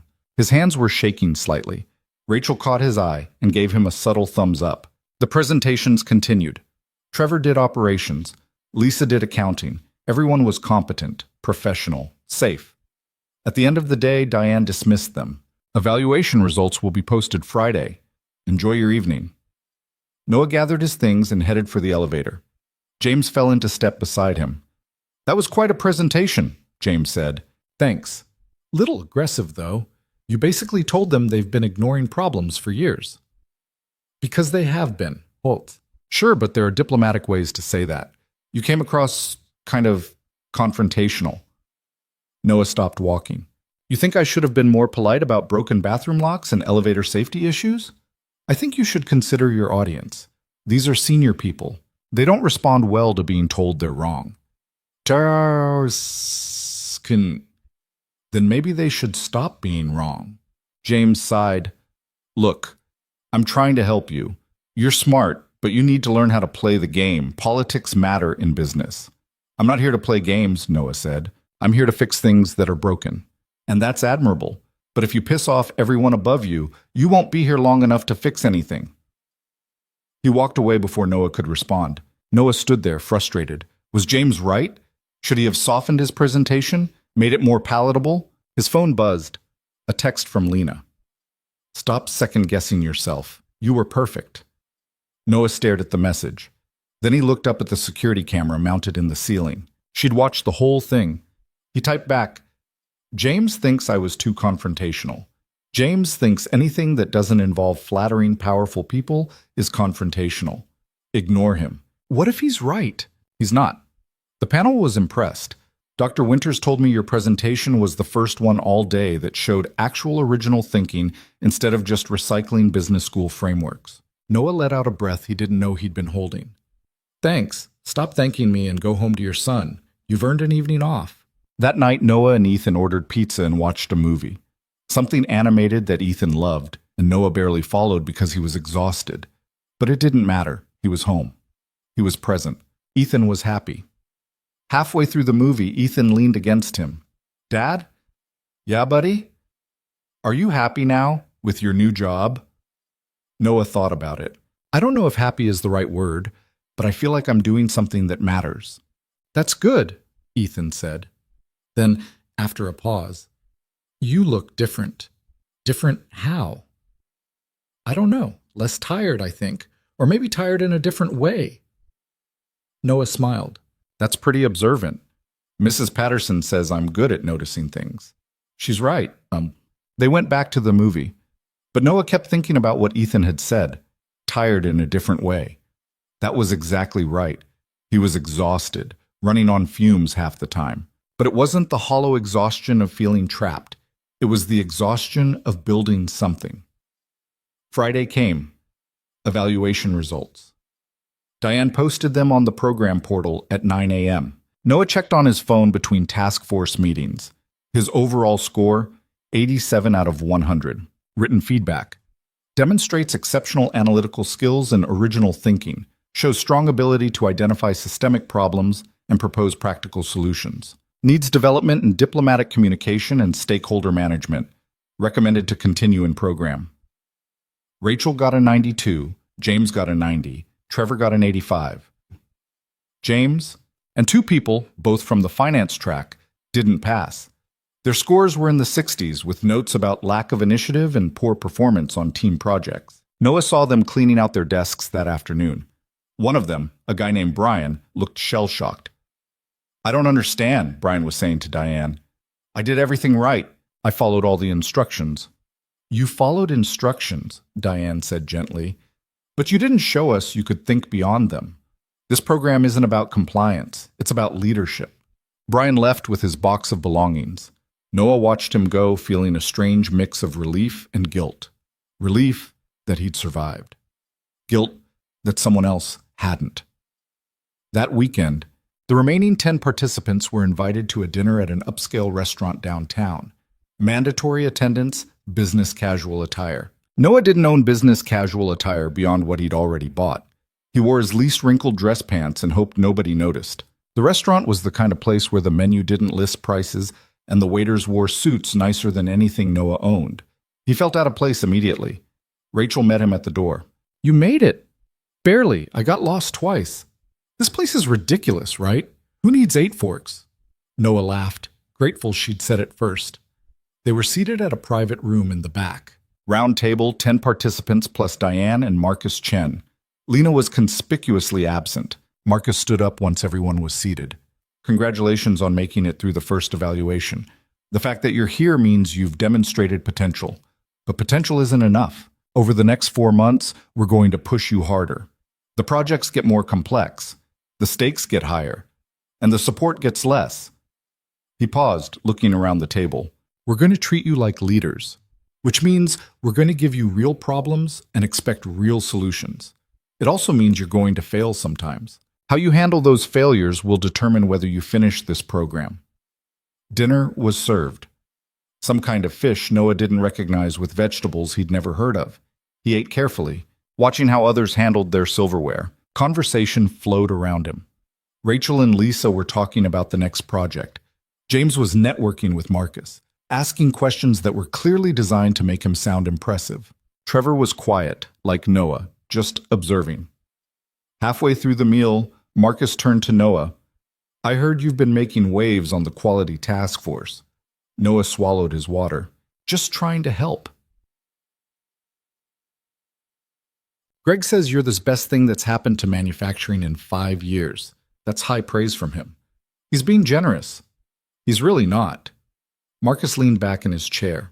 You know what I like about you, Noah? You don't bullshit. Everyone else in this room is trying to say the right thing, make the right impression. You just say what's true. Is that a good thing? Whoa. In my experience, it's rare, which makes it valuable. He paused. But James isn't entirely wrong. You're going to need to learn when to be diplomatic. Not because the truth doesn't matter, but because how you deliver it affects whether people listen. How do I know the difference? Experience, mistakes, watching what works and what doesn't. Marcus smiled. You'll figure it out. You're smart enough. The dinner ended around 10. Noah took the bus home, got there past 11. Ethan was asleep at the neighbor's apartment. Mrs. Chen, an elderly woman who watched him sometimes in exchange for help with groceries. Noah carried Ethan home, tucked him into bed. sat on the edge of the mattress for a moment, watching him sleep. Everything was changing so fast. Good changes, mostly. But it was disorienting, like he'd stepped into someone else's life and was just hoping nobody noticed he didn't belong there. His phone buzzed. Another text from Lena. How was dinner? Fancy. Uncomfortable. The fish was weird. That's why I didn't go. Those dinners are torture.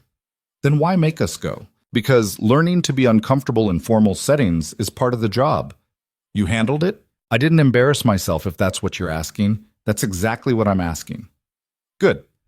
Marcus likes you, by the way. He told me I need to learn diplomacy. He's right. But don't lose the edge. That's what makes you useful. Noah stared at that message for a long time. Why are you investing so much in me? He typed. There are 9 other people in this program, but you check in on me specifically. Why? The response took longer this time. Long enough that Noah thought maybe she wasn't going to answer. Then, because I see something in you that I don't see in them. A willingness to fight for what's right, even when it costs you something. Most people optimize for career advancement. You optimize for actually fixing things. That's the kind of person I want building this company with me. With you? Did I stutter? Go to sleep, Noah. Big week ahead. She went offline before he could ask what she meant. The big week turned out to be an understatement. Monday morning, Diane announced the next major project. Each participant would be assigned to lead a real company initiative. Not theoretical, not practice. Actual projects with actual budgets and actual consequences.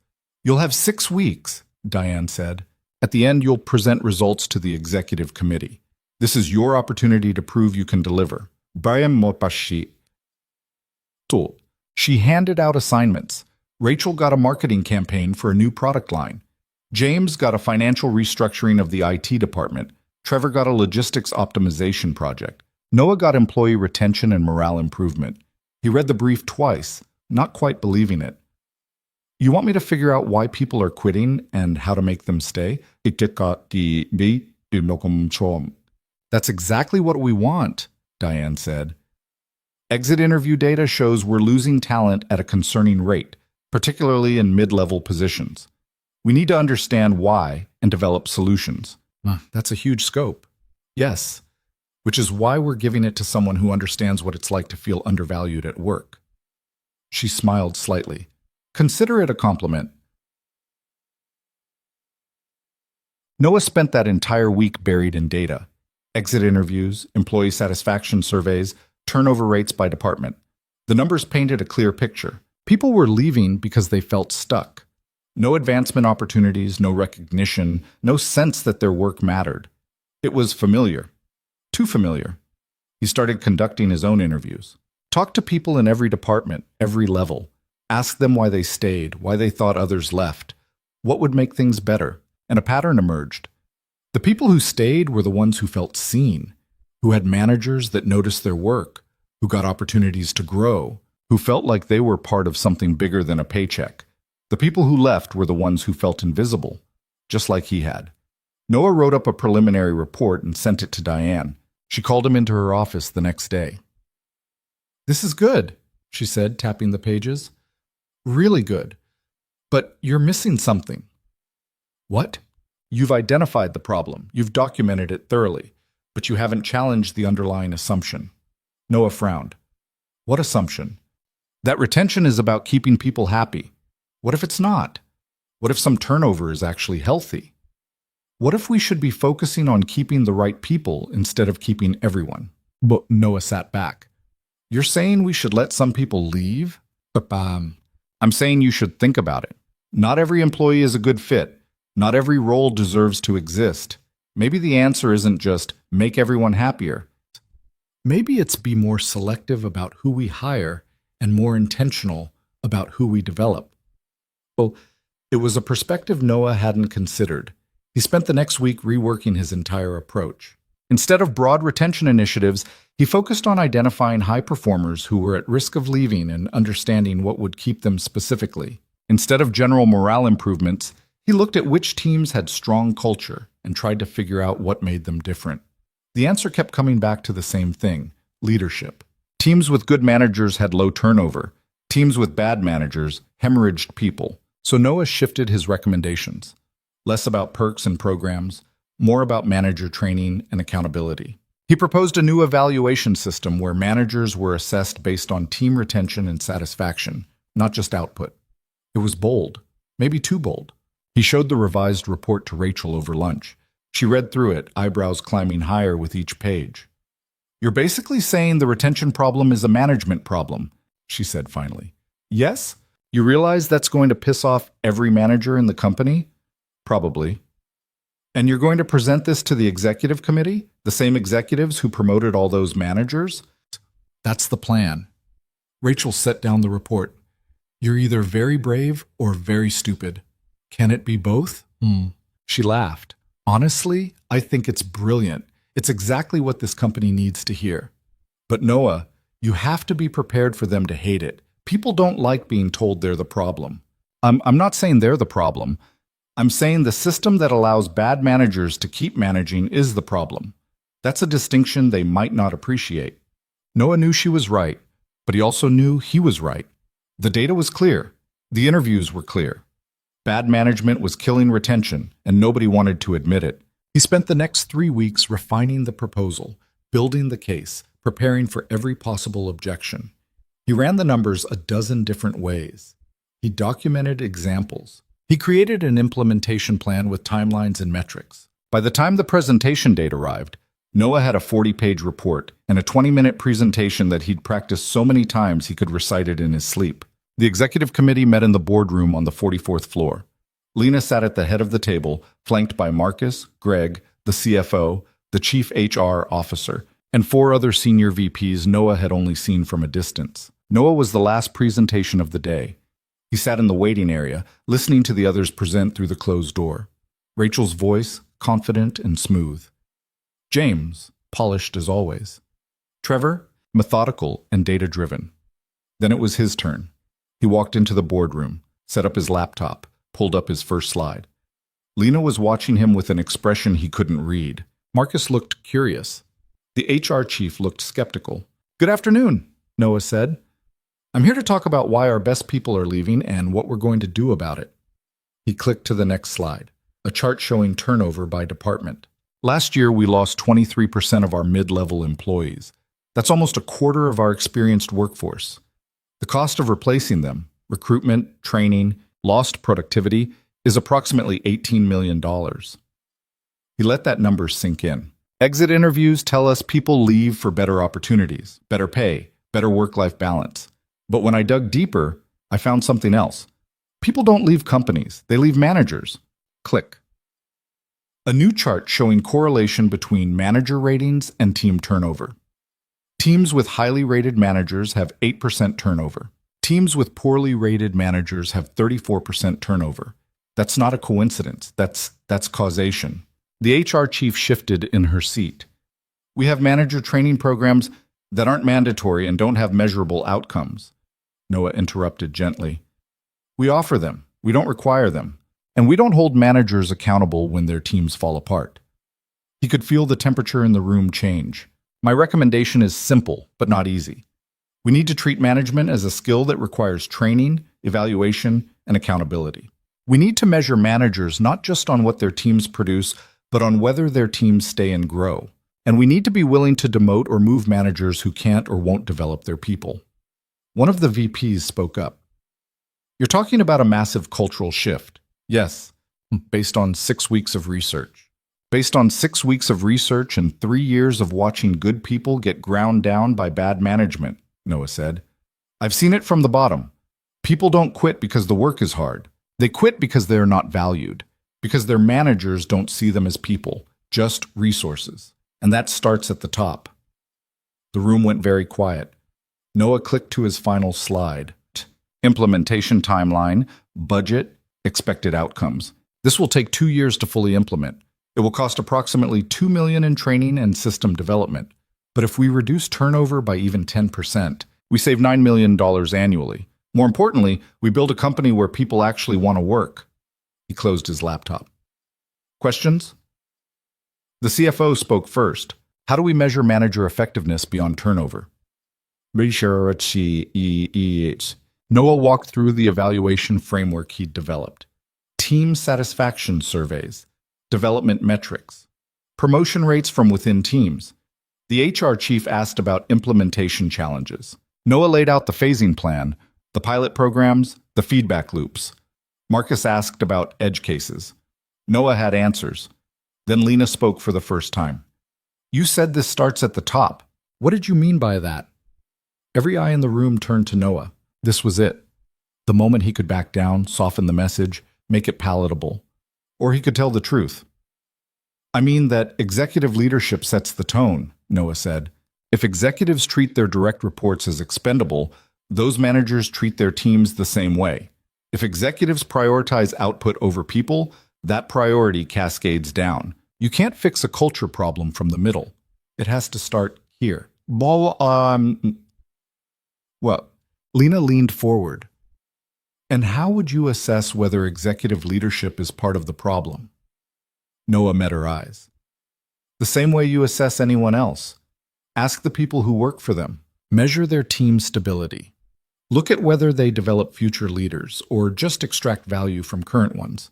Including me? Including everyone. The room was absolutely silent. Then Lena smiled, actually smiled. Thank you, Mr. Carter. That was refreshingly honest. Noah was dismissed. He walked out of the boardroom, his heart pounding so hard he thought it might break through his ribs. He just told the CEO and her entire executive team that they were part of the problem. He was either about to get promoted or fired, and he had no idea which. Noah made it to the elevator before his hands started shaking. He pressed the button for the ground floor and leaned against the wall, trying to process what had just happened. He'd told Lena Vaughn, the woman who'd given him this entire opportunity, that she needed to be evaluated like everyone else, in front of her entire executive team. The elevator doors opened on the 38th floor. Rachel was waiting in the hallway. How'd it go? She asked, stepping in beside him. I either just made the best decision of my life or ended my career. That good, huh? Noah laughed, but it came out shaky. I told them the executives are part of the retention problem. Rachel's eyes widened. You what? Lena asked me directly. I couldn't lie. No, but you could have been diplomatic about it. I was diplomatic. I could have been a lot worse. The elevator reached the ground floor. They walked out into the lobby together. It was almost 6 p.m., and the building was starting to empty out. For what it's worth, Rachel said, I think you did the right thing. Scared the hell out of me when I heard it through the door, but it was the right thing. You were listening? We all were. James thinks you committed suicide. Trevor thinks you're insane. Lisa thinks you're brave. She paused. I think you're probably all three. Noah's phone buzzed. He pulled it out expecting a message from Lena. Instead, it was from Marcus Chen. Come to my office. Now. Noah showed Rachel the message. She winced. Good luck, she said. He took the elevator back up to 41, where the COO's office was located. Marcus's assistant waved him through without a word. Marcus was standing at his window, hands clasped behind his back, looking out at the city. He didn't turn around when Noah entered. Close the door, Marcus said. Noah closed it. Sit. Noah sat. Marcus finally turned around. His expression was unreadable. That was either the ballsiest thing I've ever seen in a presentation or the dumbest, Marcus said. I haven't decided which yet. Sir, I'm not finished. Marcus walked to his desk, picked up a tablet, and tapped the screen. The executive committee just voted on your proposal. 5 in favor, 3 against, 1 abstention. Noah's heart stopped. It passed? It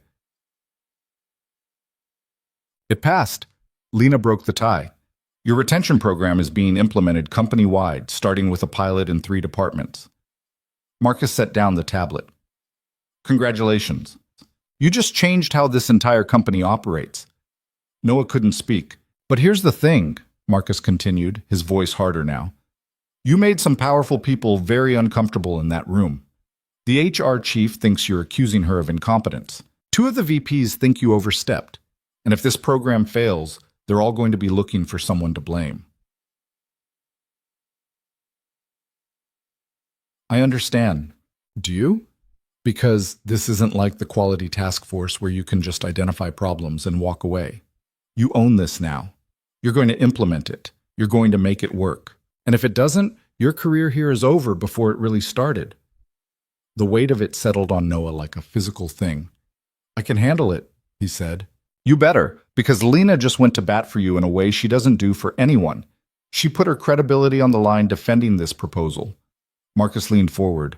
Don't make her regret it. I won't. Good. Now get out of here. You start implementation planning Monday morning. Enjoy your weekend while you can. Noah stood up, legs unsteady. He was almost to the door when Marcus spoke again. Noah? He turned. That thing you said about executive leadership setting the tone? You were right. Most people are too afraid to say it. The fact that you weren't, that matters.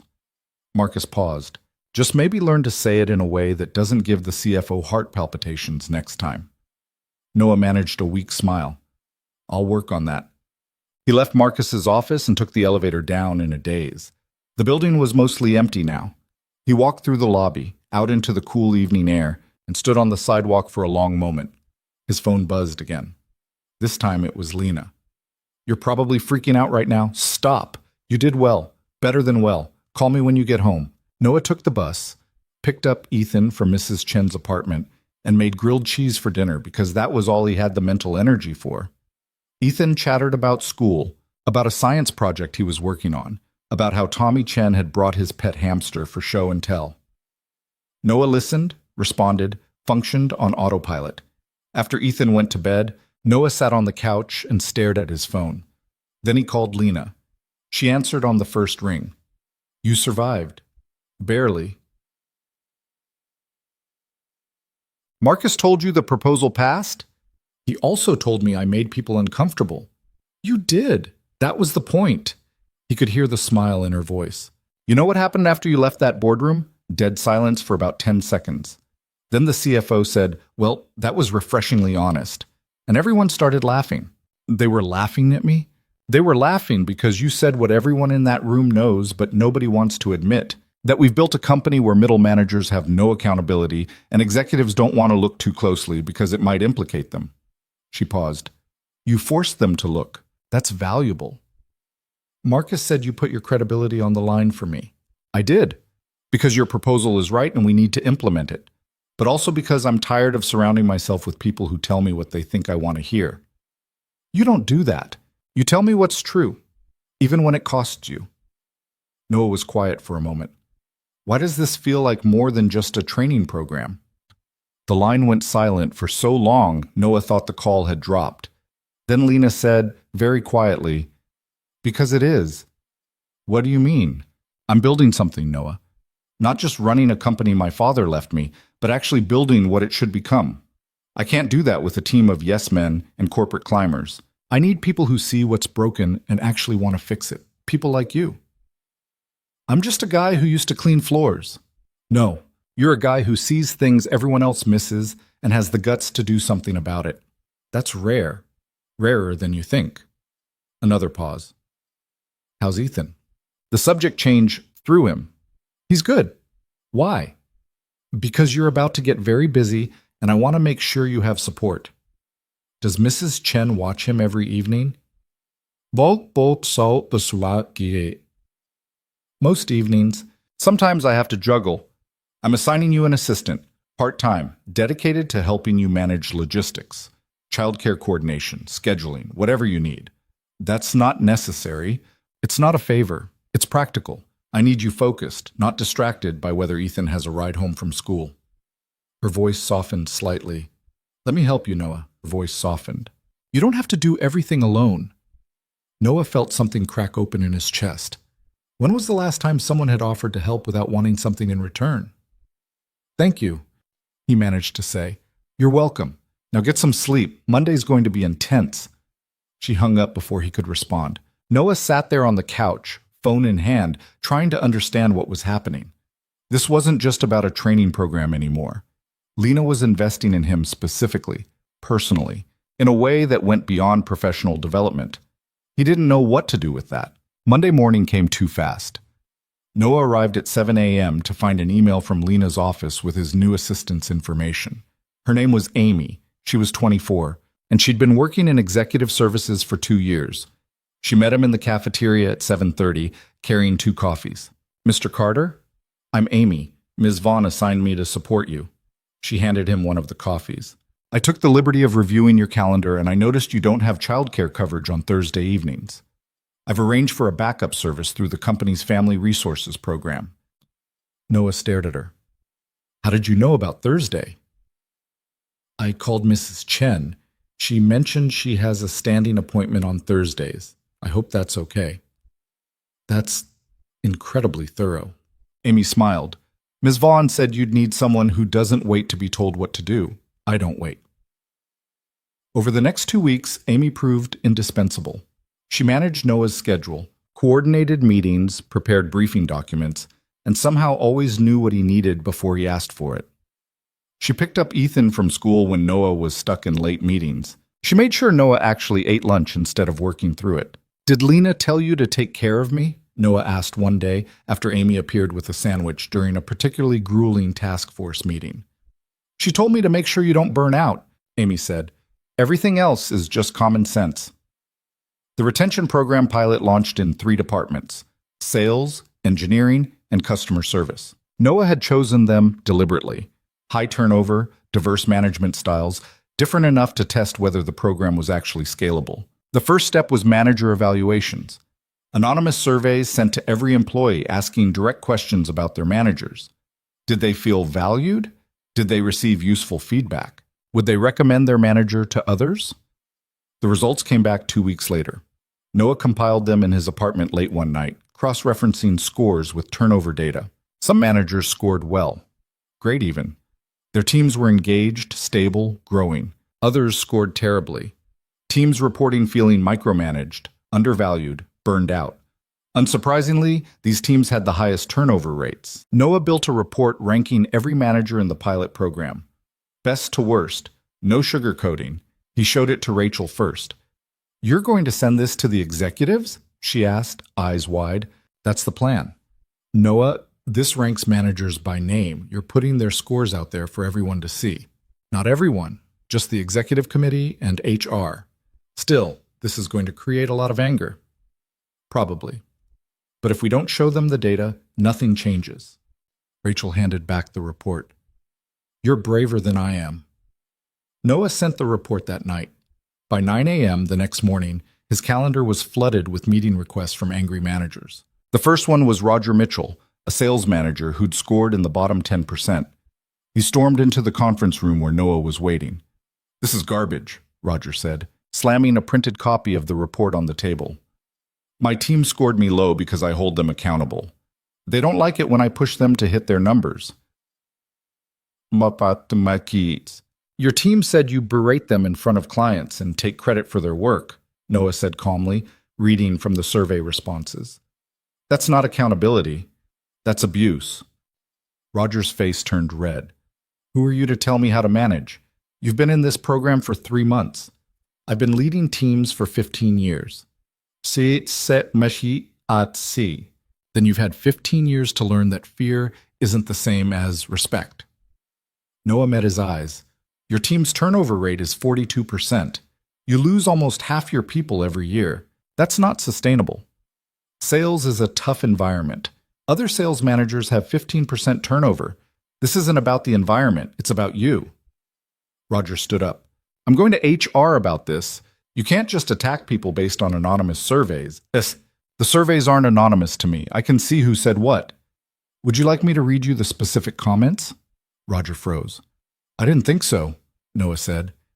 "You have 2 choices. Participate in the management training program we're offering, actually learn how to develop people, and improve your scores, or continue as you are and deal with the consequences when your turnover costs become unsustainable." Roger left without another word. By the end of the week, Noah had met with 8 low-scoring managers. Some were defensive, like Roger. Others were genuinely surprised by the feedback and wanted to improve. A few were hostile enough that Noah started documenting everything, just in case. Friday afternoon, Marcus called him in. "You've pissed off a lot of people this week," Marcus said without preamble. "I'm aware." "Good. That means it's working." Marcus pulled up something on his computer. "I've been tracking the pilot departments. 3 managers have voluntarily enrolled in leadership training. 2 have requested transfers to individual contributor roles. And 1, Roger Mitchell, has filed a formal complaint with HR claiming the evaluation process is biased. It's not biased, it's data-driven. I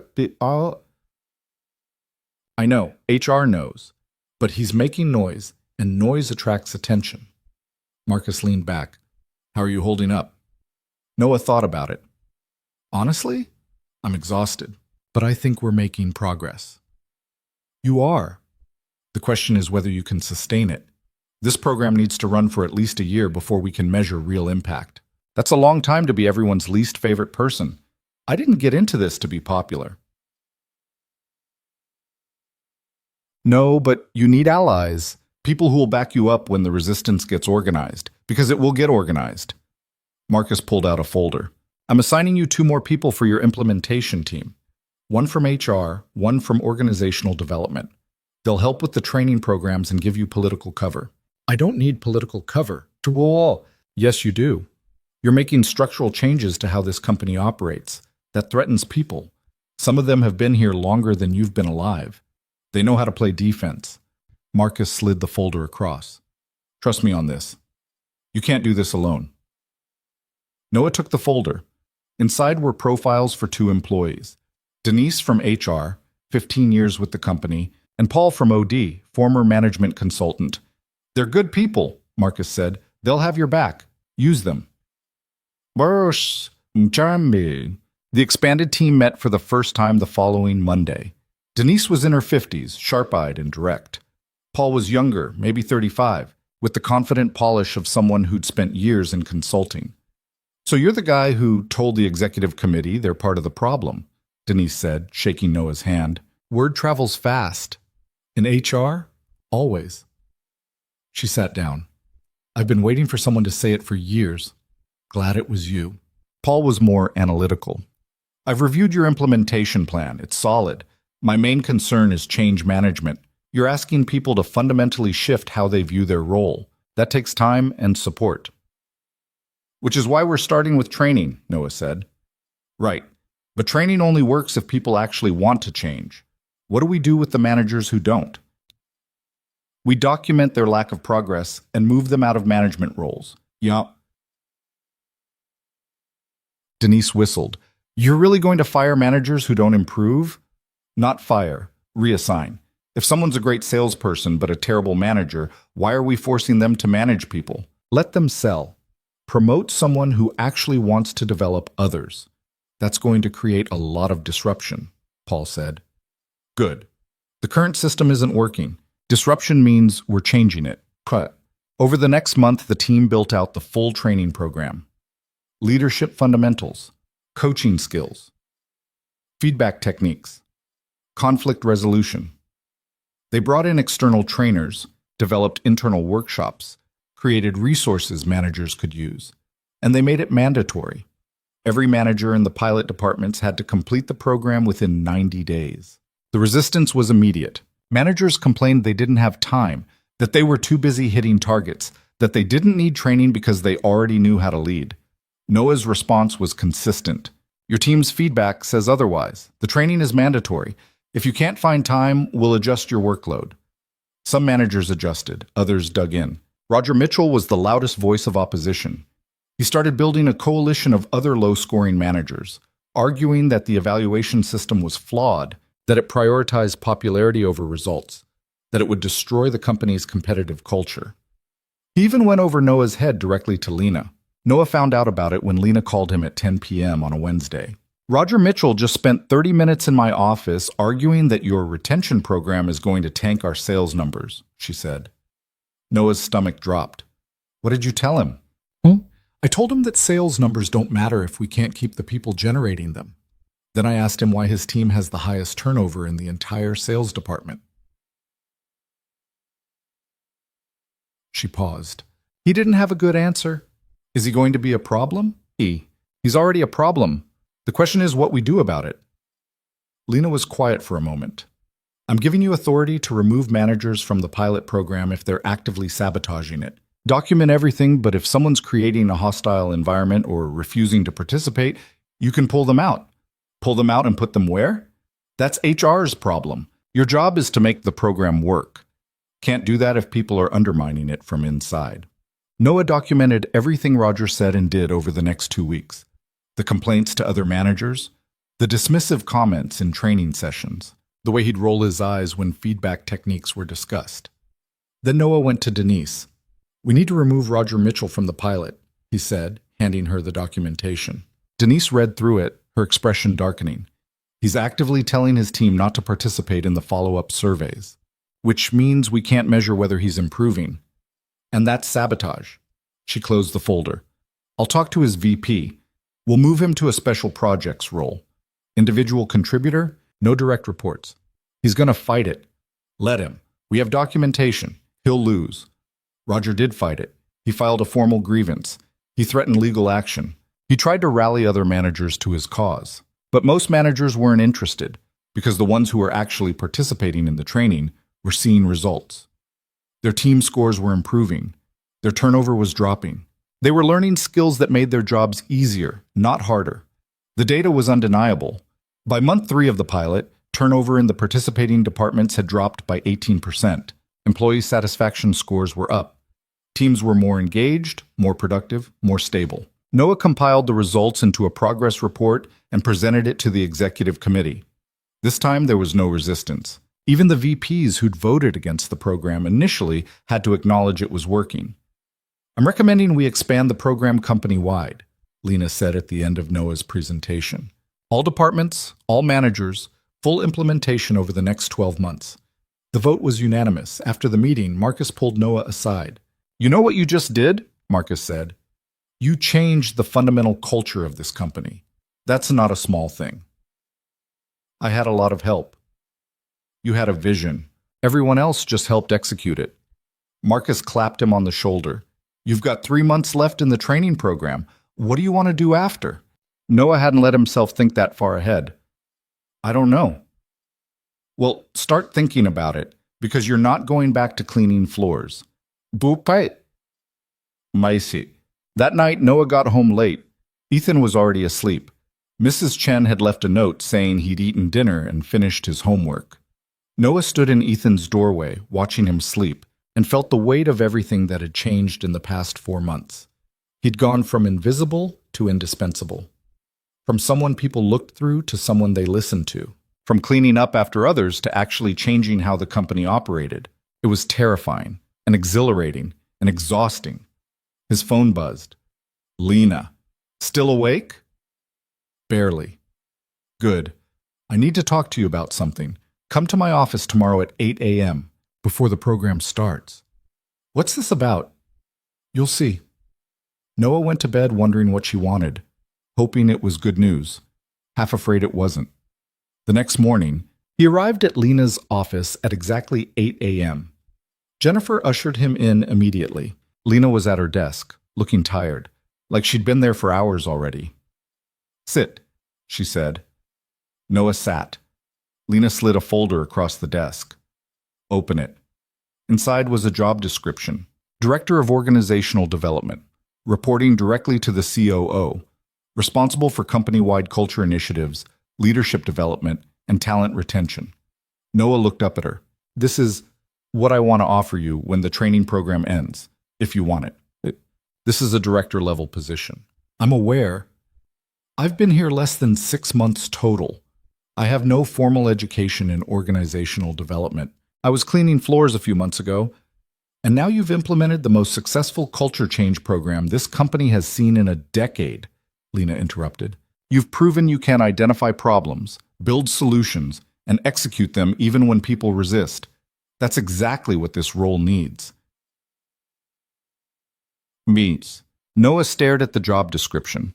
The salary was 3 times what he'd been making as a janitor. The benefits included full family coverage, education stipends, even a relocation allowance if he wanted to move to a better neighborhood. It was everything he'd never let himself want. "Why me?" he asked quietly. Lena was quiet for a long moment. Then she said, "Because I trust you, and trust is the only currency that actually matters." She stood up and walked to her window, looking out at the city. My father used to say that the most dangerous people in a company aren't the ones who fail. They're the ones who succeed by making everyone around them smaller. They climb by stepping on others. They win by making sure nobody else can. She turned to face him. You're the opposite. You succeed by making people bigger. You see potential everyone else misses. You fight for people who can't fight for themselves. That's the kind of leader I want building this company. Noah felt his throat tighten. I don't know if I can do this. Yes, you do. You're just scared, which means you're smart. She walked back to her desk. Take the weekend. Think about it. Talk to Ethan. Decide if this is what you want. But Noah? Don't say no because you think you're not qualified. You're more qualified than half the executives in this building. Noah took the folder and stood up. Thank you. Don't thank me until you see how hard I'm going to work you. He was almost to the door when she spoke again. Noah? He turned. You've earned this. Don't forget that. He left her office and took the elevator down, folder tucked under his arm, mind spinning. Director of Organizational Development. A real position, real authority, real impact, and terrifying responsibility. That weekend, Noah sat down with Ethan and tried to explain what was happening. So you'd be a boss? No, Ethan asked. Sort of. I'd help other bosses be better at their jobs. That's cool? Ethan paused. Would you still have time for me?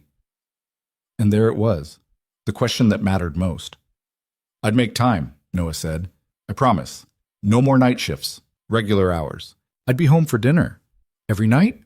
Most nights. Some nights I might have to work late, but I'd tell you ahead of time. And I'd make sure Mrs. Chen or Amy could stay with you. Ethan thought about it. Okay, I think you should do it. Yeah?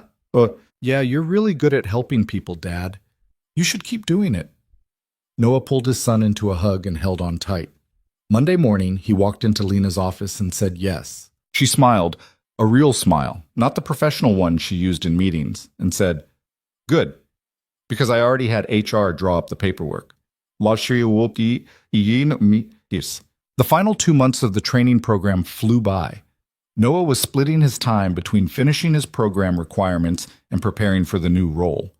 He shadowed Marcus more closely, learning how organizational development fit into broader operations. He met with every department head, understanding their challenges, building relationships, and he kept pushing the retention program forward. More departments came online.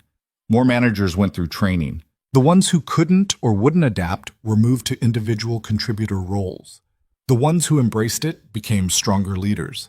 The culture was actually changing. The final evaluation came in month 6.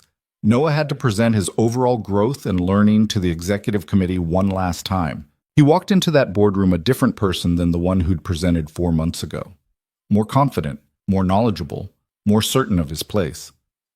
Over the past 6 months, Noah said, I've learned that leadership isn't about knowing everything. It's about being willing to learn what you don't know. It's about listening to people who see things you miss. It's about fighting for what's right even when it's uncomfortable. He clicked through his slides. Projects completed, programs implemented, results delivered.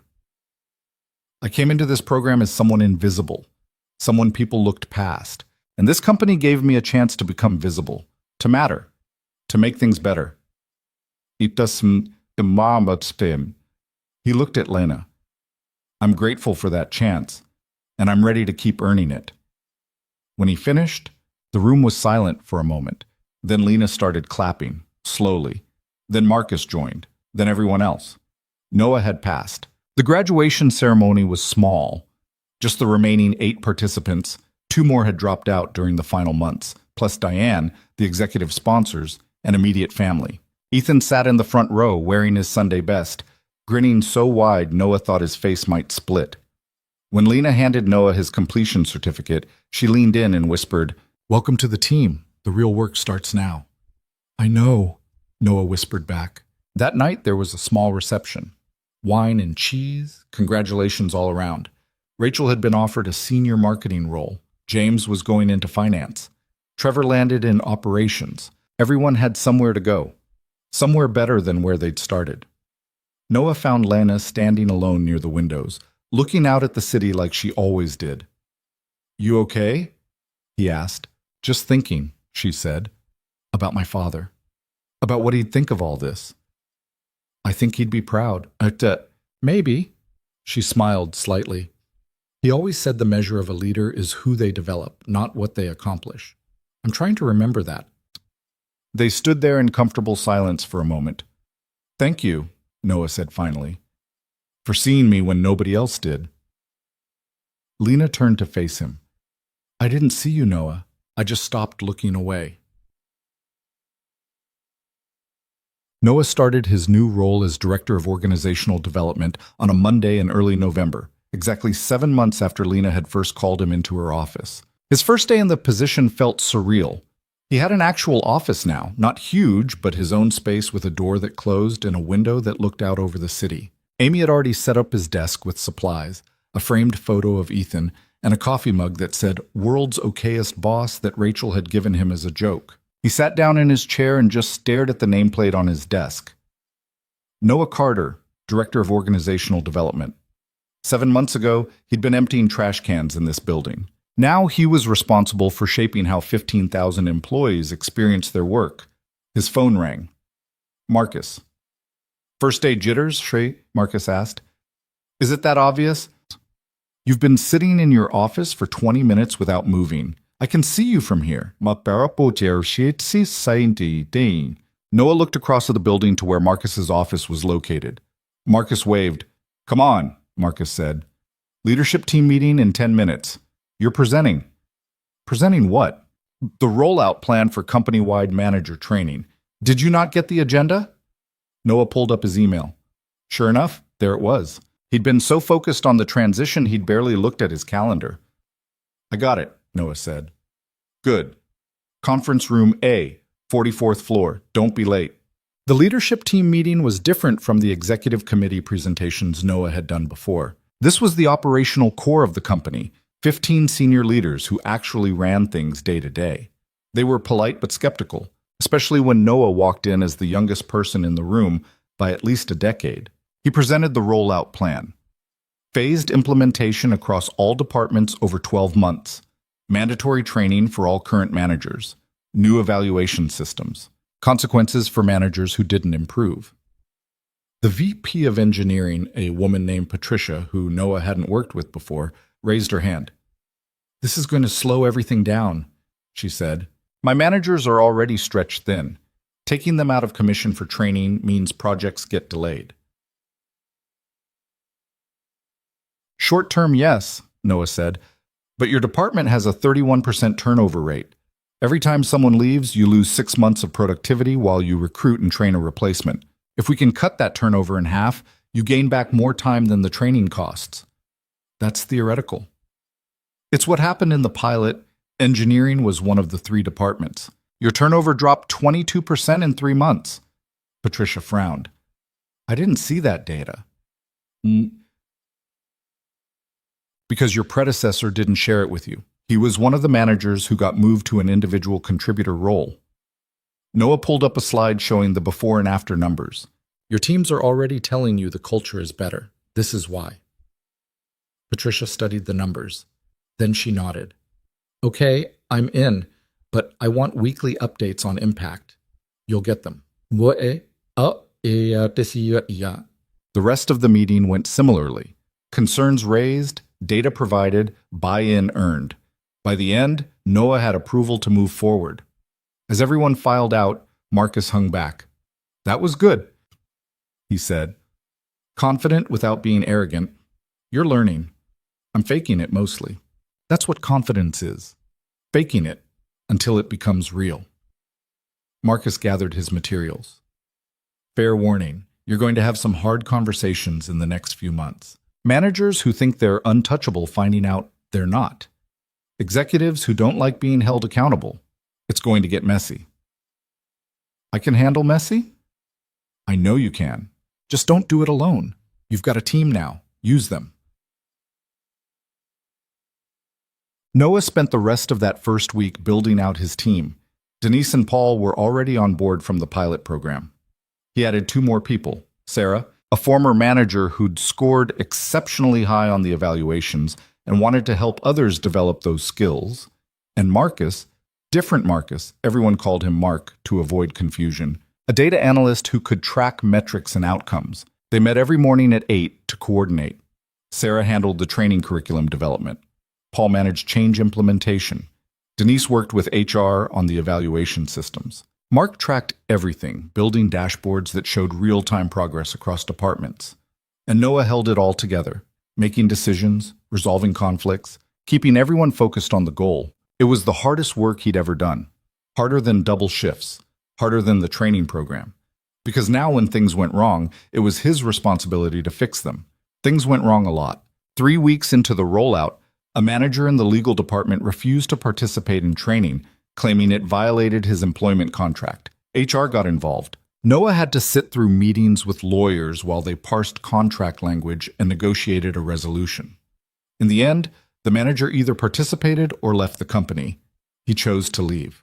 A month in, one of the trainers they'd hired from an outside firm turned out to be terrible, condescending, out of touch, using techniques that hadn't been relevant since the 90s. Noah had to fire her and find a replacement while keeping the training schedule on track. 6 weeks in, a senior VP tried to exempt his entire department from the evaluation system, arguing that their work was too specialized for standard metrics.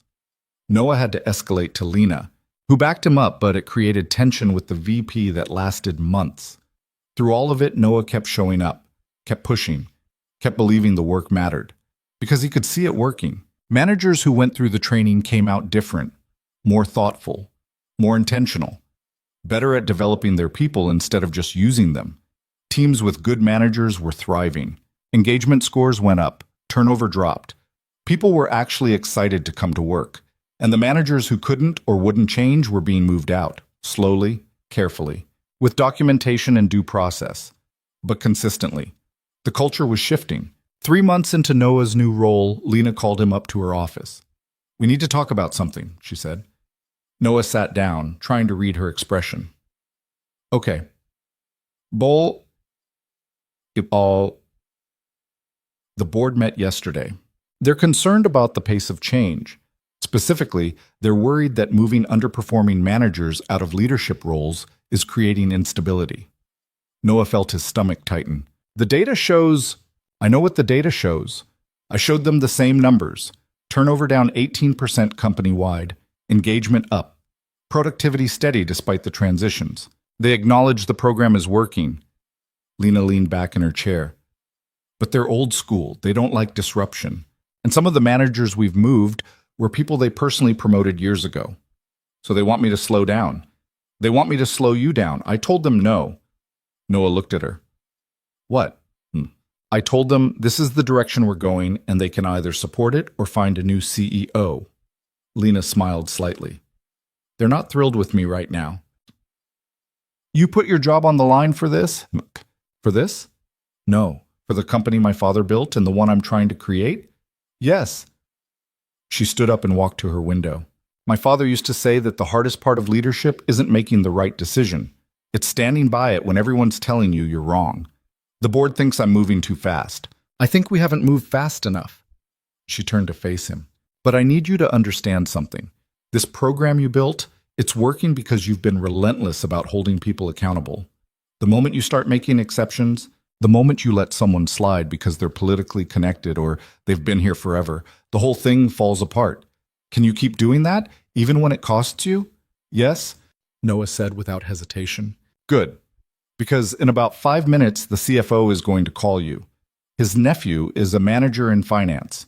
He scored poorly on his evaluation. His team hates him, and the CFO is going to ask you to give him another chance." "What do you want me to do?" "I want you to tell him the same thing you'd tell anyone else. That his nephew gets the same opportunities as every other manager. Training, support, time to improve. But if he doesn't improve, he gets moved just like everyone else. No exceptions." Beau détail. Noah's phone rang. He looked at the screen. CFO. "Good luck," Lena said. Noah answered the phone. The conversation went exactly as Lena predicted. The CFO, his name was Robert, started friendly, mentioned that he'd heard great things about Noah's work, then casually brought up his nephew, Mark. "He's got great potential," Robert said. "Just needs some guidance. I'm sure with the right support, He'll get the same support as every other manager, Noah interrupted gently. Training, coaching, regular check-ins. If he applies what he learns, his scores will improve. Of course, of course. But you understand, he's family. I'd like to give him a little extra time to adjust. The timeline is the same for everyone, 3 months to show measurable improvement. That's what we committed to. Robert's tone shifted, less friendly. Noah, I'm not sure you understand how things work here. There's policy, and then there's reality. Mark has connections. He's being groomed for a VP role eventually. Moving him out of management would be, problematic.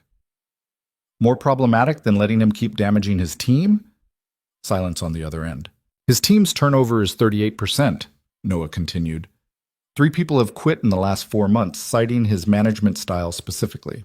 How is keeping him in that role good for the company? You're putting me in a difficult position. I'm asking you to trust the process. If Mark improves, great. He keeps his role.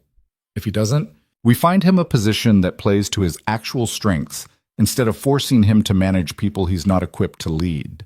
Robert hung up without saying goodbye. Noah put down his phone and looked at Lena. How'd I do? You just made an enemy of the CFO. So pretty well, all things considered. She smiled. He'll get over it. Or he won't. Either way, you were right. Over the next 2 months, the pressure increased. Mark, the CFO's nephew, went through the training. His scores improved marginally, but not enough. His team still reported feeling micromanaged and undervalued. When his 3 months were up, Noah made the call to move him to a senior analyst role. Still well paid, still important work. Just no direct reports.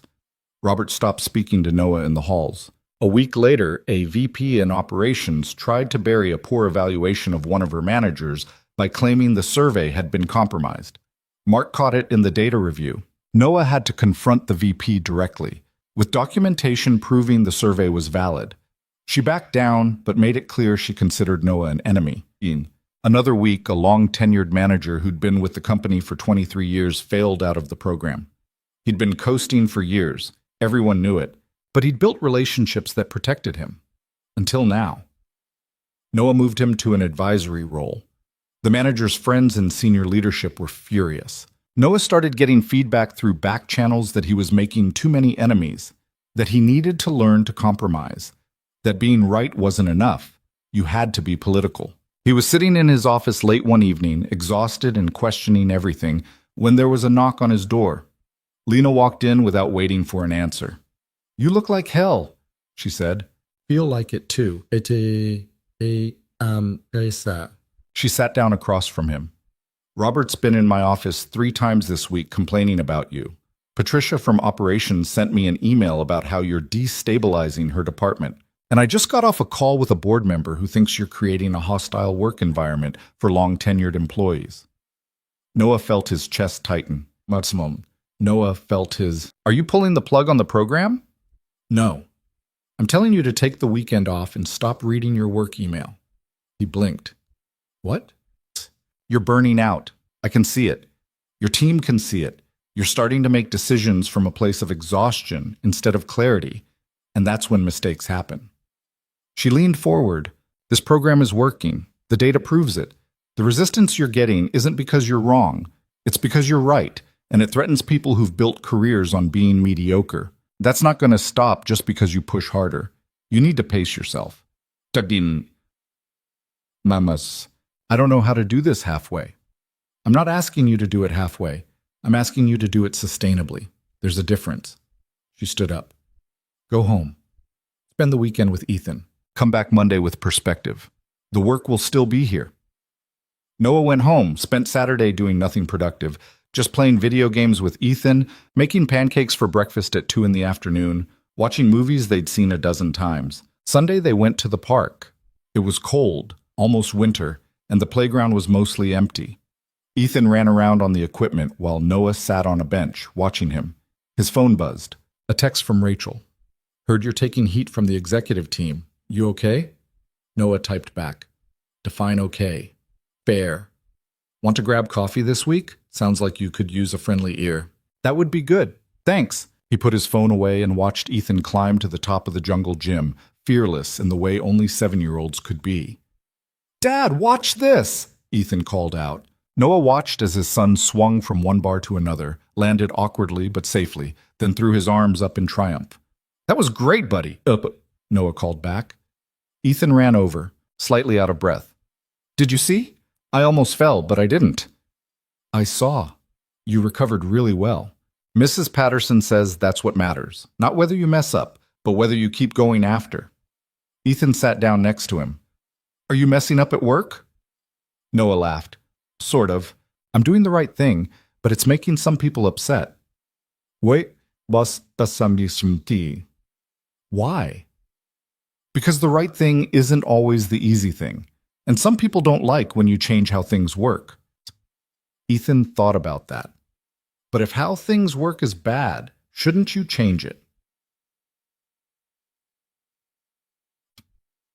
Yes, but the people who liked how things work don't see it that way. Then they're being dumb. It's more complicated than that, buddy. No, it's not. Ethan looked at him with those two wise eyes. If something's broken, you fix it. That's what you always tell me. Noah pulled his son close. When did you get so smart? I've always been smart. You just finally noticed.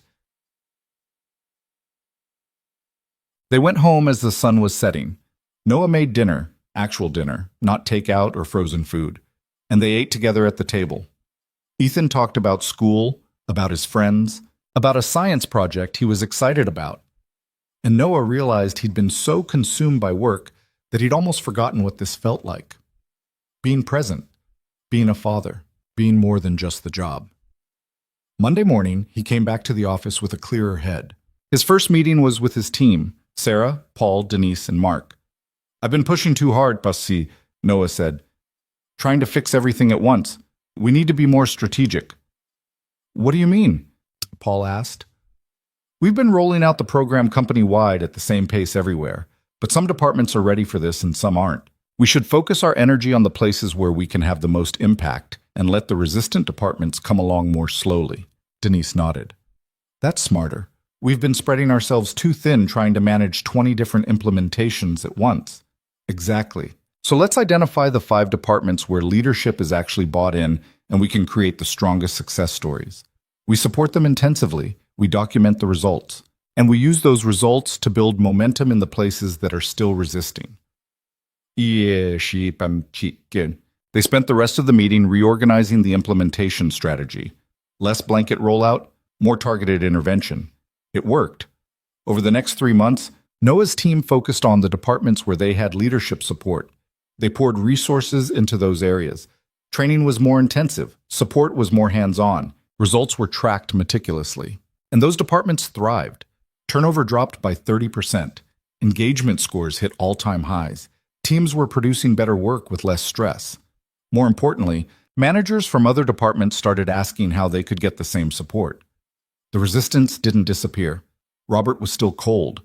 Patricia was still hostile. The long-tenured managers who'd been moved out still had friends in high places who didn't like Noah, but the momentum had shifted. The success stories were too obvious to ignore. 6 months into Noah's tenure as director, Lena called an all-hands meeting. Every employee, every location, either in person or via video conference. Noah stood in the back of the auditorium as Lena took the stage. A year ago, Lena said, we had a retention problem. We were losing our best people, the ones who actually cared about their work, who wanted to grow, who had the potential to lead. We were losing them because we'd built a culture where management was a title you earned through tenure or politics, not a skill you developed through practice. She clicked to a slide showing the turnover numbers from a year ago versus now. This is where we were. 27% annual turnover, millions in recruiting and training costs. Teams that never stabilized long enough to reach their potential. Click. New numbers. This is where we are now. 15% turnover. Engagement scores up across every department. Productivity up. And most importantly, people actually want to work here again. Applause from the audience. This didn't happen by accident, Lena continued. It happened because we made a choice. We decided that management matters, that developing people matters. That culture isn't something that just happens. It's something you build intentionally.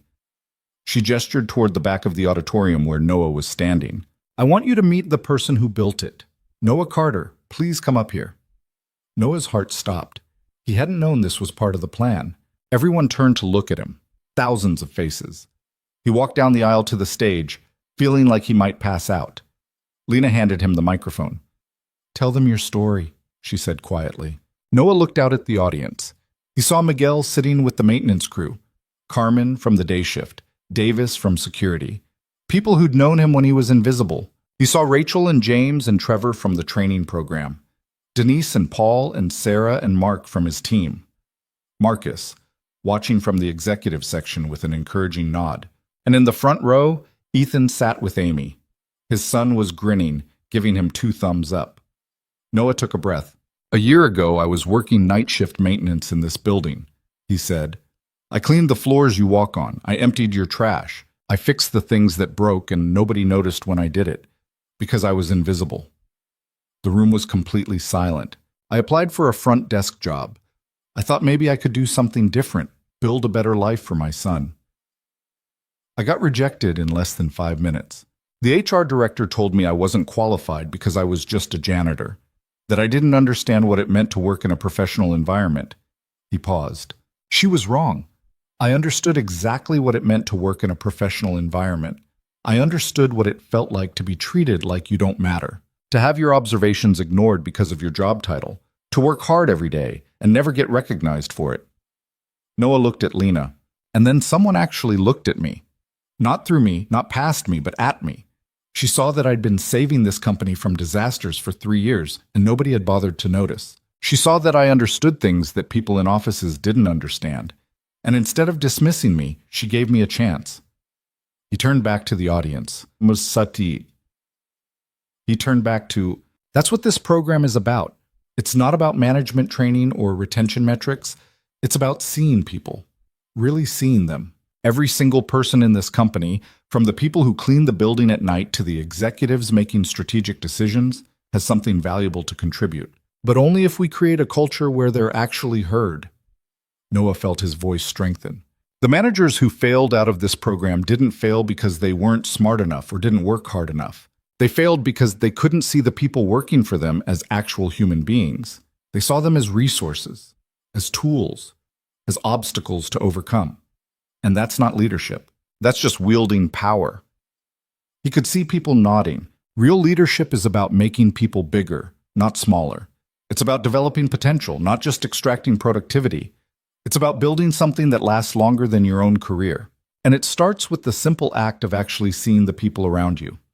Noah looked at his son in the front row. My son asked me once why I work so hard at this. I told him it's because I want to build a company where people like me, people who started at the bottom, can actually rise based on what they contribute, not where they came from. Where your worth is measured by your impact, not your resume. He handed the microphone back to Lena. That's my story. That's why I'm here, and that's what we're building together. The applause started slowly, then built. People stood. Not everyone. Noah could see some executives staying seated, faces neutral or skeptical. But most of the room was on its feet. Noah walked off the stage, heart pounding, and found his way back to Ethan. You were awesome, Dad, Ethan whispered. Thanks, buddy. Amy leaned over. That was incredible. I've already got 17 requests from employees wanting to talk to you about the program. Noah laughed. Can they wait until tomorrow? Probably not, but I'll try. After the all-hands meeting, something shifted. Employees started approaching Noah in the halls, in the cafeteria, in the elevator. People he'd never met telling him their stories. How they'd been stuck in dead-end roles until a good manager saw their potential. How they'd been thinking about quitting until their team culture improved.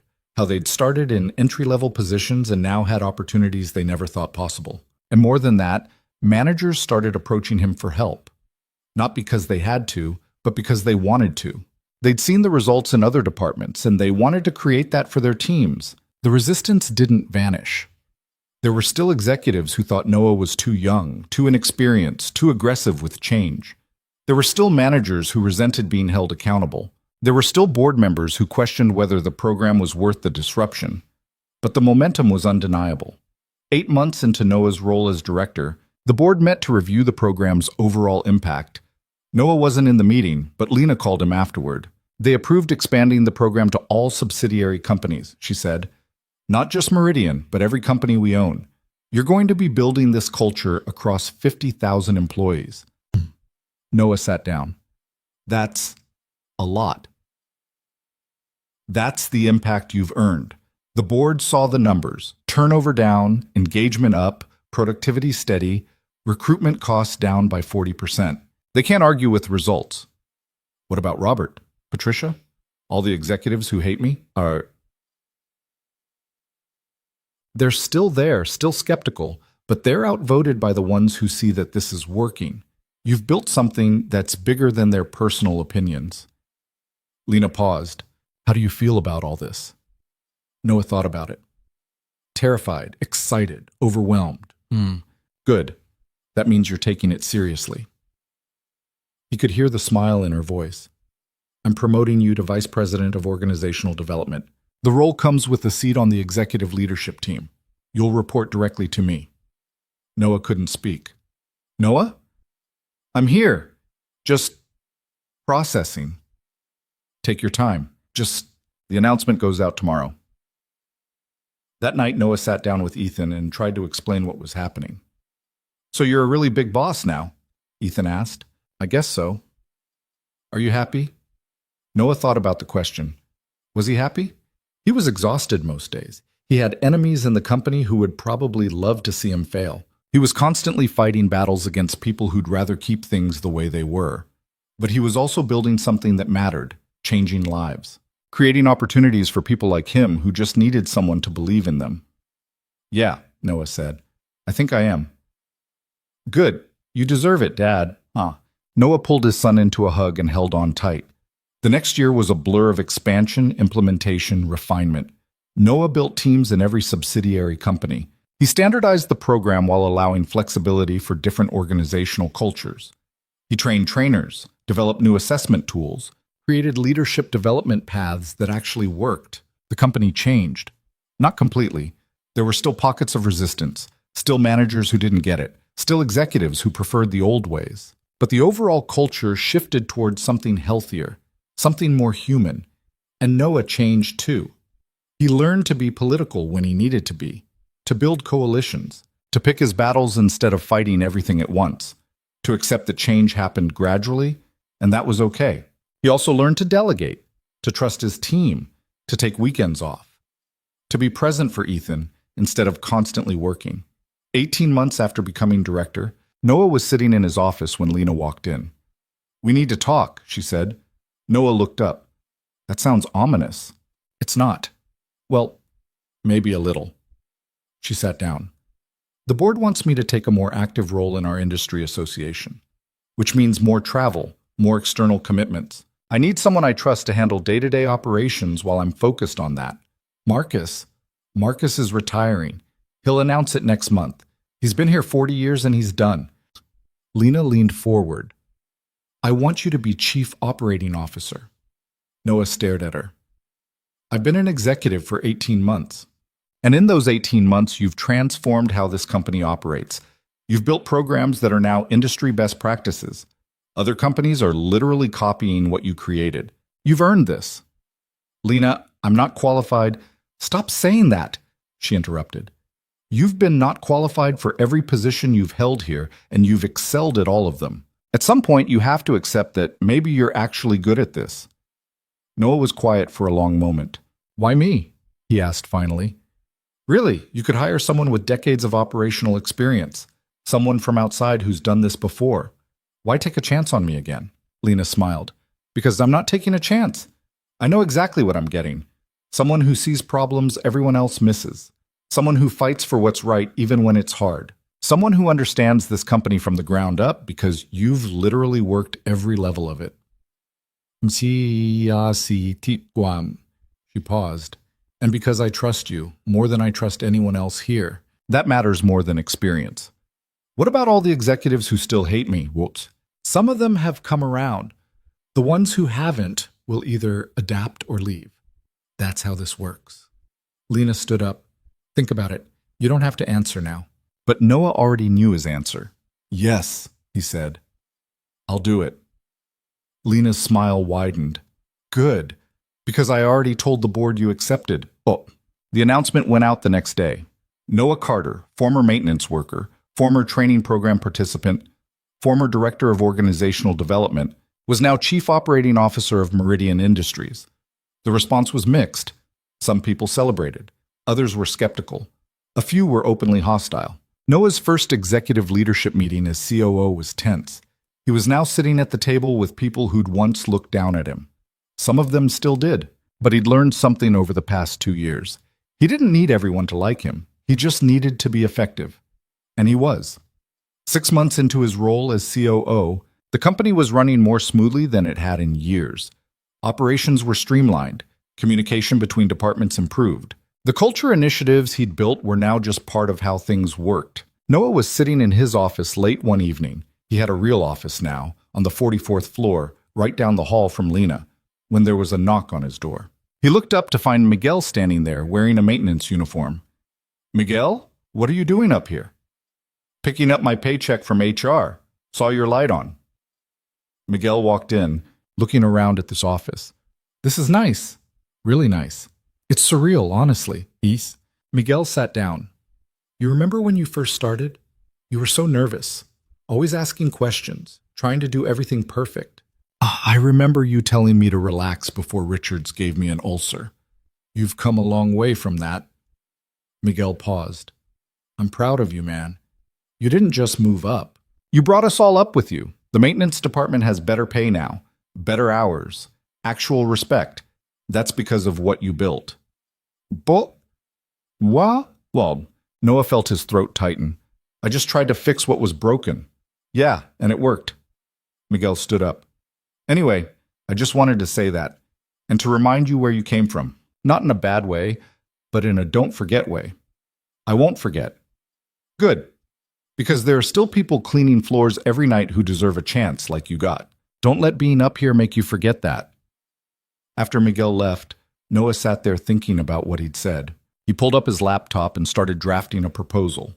A program specifically designed to identify high-potential employees in entry-level positions and give them pathways to advancement. Training, mentorship, actual opportunities. He sent it to Lena with a note. We should do this. Her response came back in 30 seconds. Already in the budget for next year. Great minds. 2 years after Noah had first walked into Lena's office as a janitor who'd been rejected for a front desk position, Meridian Industries held its annual company gala. Noah attended in a suit that actually fit, not a borrowed one or a discount rack special. Ethan came with him, dressed up and excited to see where his dad worked. The ballroom was full of executives, board members, high-performing employees, major clients, everyone who mattered in the company ecosystem. Lena gave a speech about the company's success, about the cultural transformation, about the future they were building together. Then she called Noah to the stage. 2 years ago, I took a chance on someone who everyone else had overlooked, Lena said. Someone who was invisible to most of this company despite working here for 3 years. I saw something in him that others missed, or maybe I just stopped looking away. She turned to Noah. You've exceeded every expectation. You've built programs that changed not just this company, but our entire industry. You've proven that where someone starts doesn't determine where they can go. And you've done it with integrity, humility, and an unwavering commitment to doing what's right. She handed him an award, a simple glass piece etched with his name and the words transformational leadership. Thank you, Noah said simply. The applause was thunderous. After the ceremony, Noah found Ethan waiting near the dessert table. That was cool, Dad, Ethan said, mouth full of chocolate cake. Thanks, buddy. Do you think you'll ever stop being nervous? Noah laughed. Probably not. Why? Because I could tell you were nervous up there, even though you've done this 100 times now. You know what? I think being nervous is okay. It means you care. The day I'm not nervous is the day I've stopped caring about doing it right.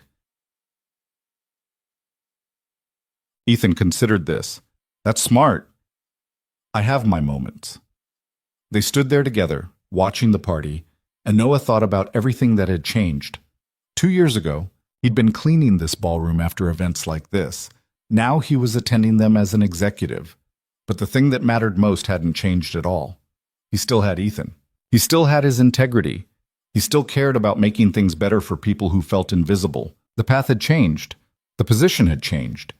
But the person hadn't. Not really. He'd just become the version of himself that had always been there, waiting for someone to notice. Lena appeared beside them, holding a glass of wine. "Your son is eating his weight in dessert," she observed. "He earned it. He listened to 2 hours of corporate speeches without complaining." Lena smiled. "Fair point." She looked at Noah. "I have something to tell you." "Should I be worried?" "Oh, depends on how you feel about more responsibility." She took a sip of wine. "The board is restructuring. I'm becoming executive chair. I want you to be CEO." Noah nearly dropped his own glass. "What? You heard me. I'll handle long-term strategy and board relations. You'll run day-to-day operations. It's the natural evolution of what we've been building." "Lena, I can't." "Yes, you can. You've been doing it already. You just didn't have the title. And more importantly, you should.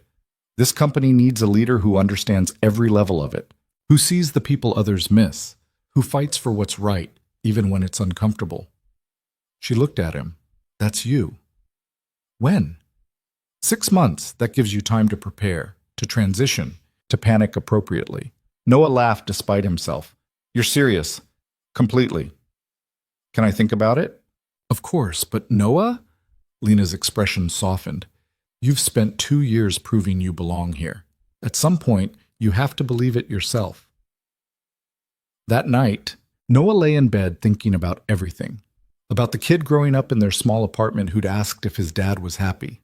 About the man who'd cleaned floors and felt invisible. About the person he'd become when someone finally saw him. He thought about the responsibility, the pressure, the inevitability of making mistakes.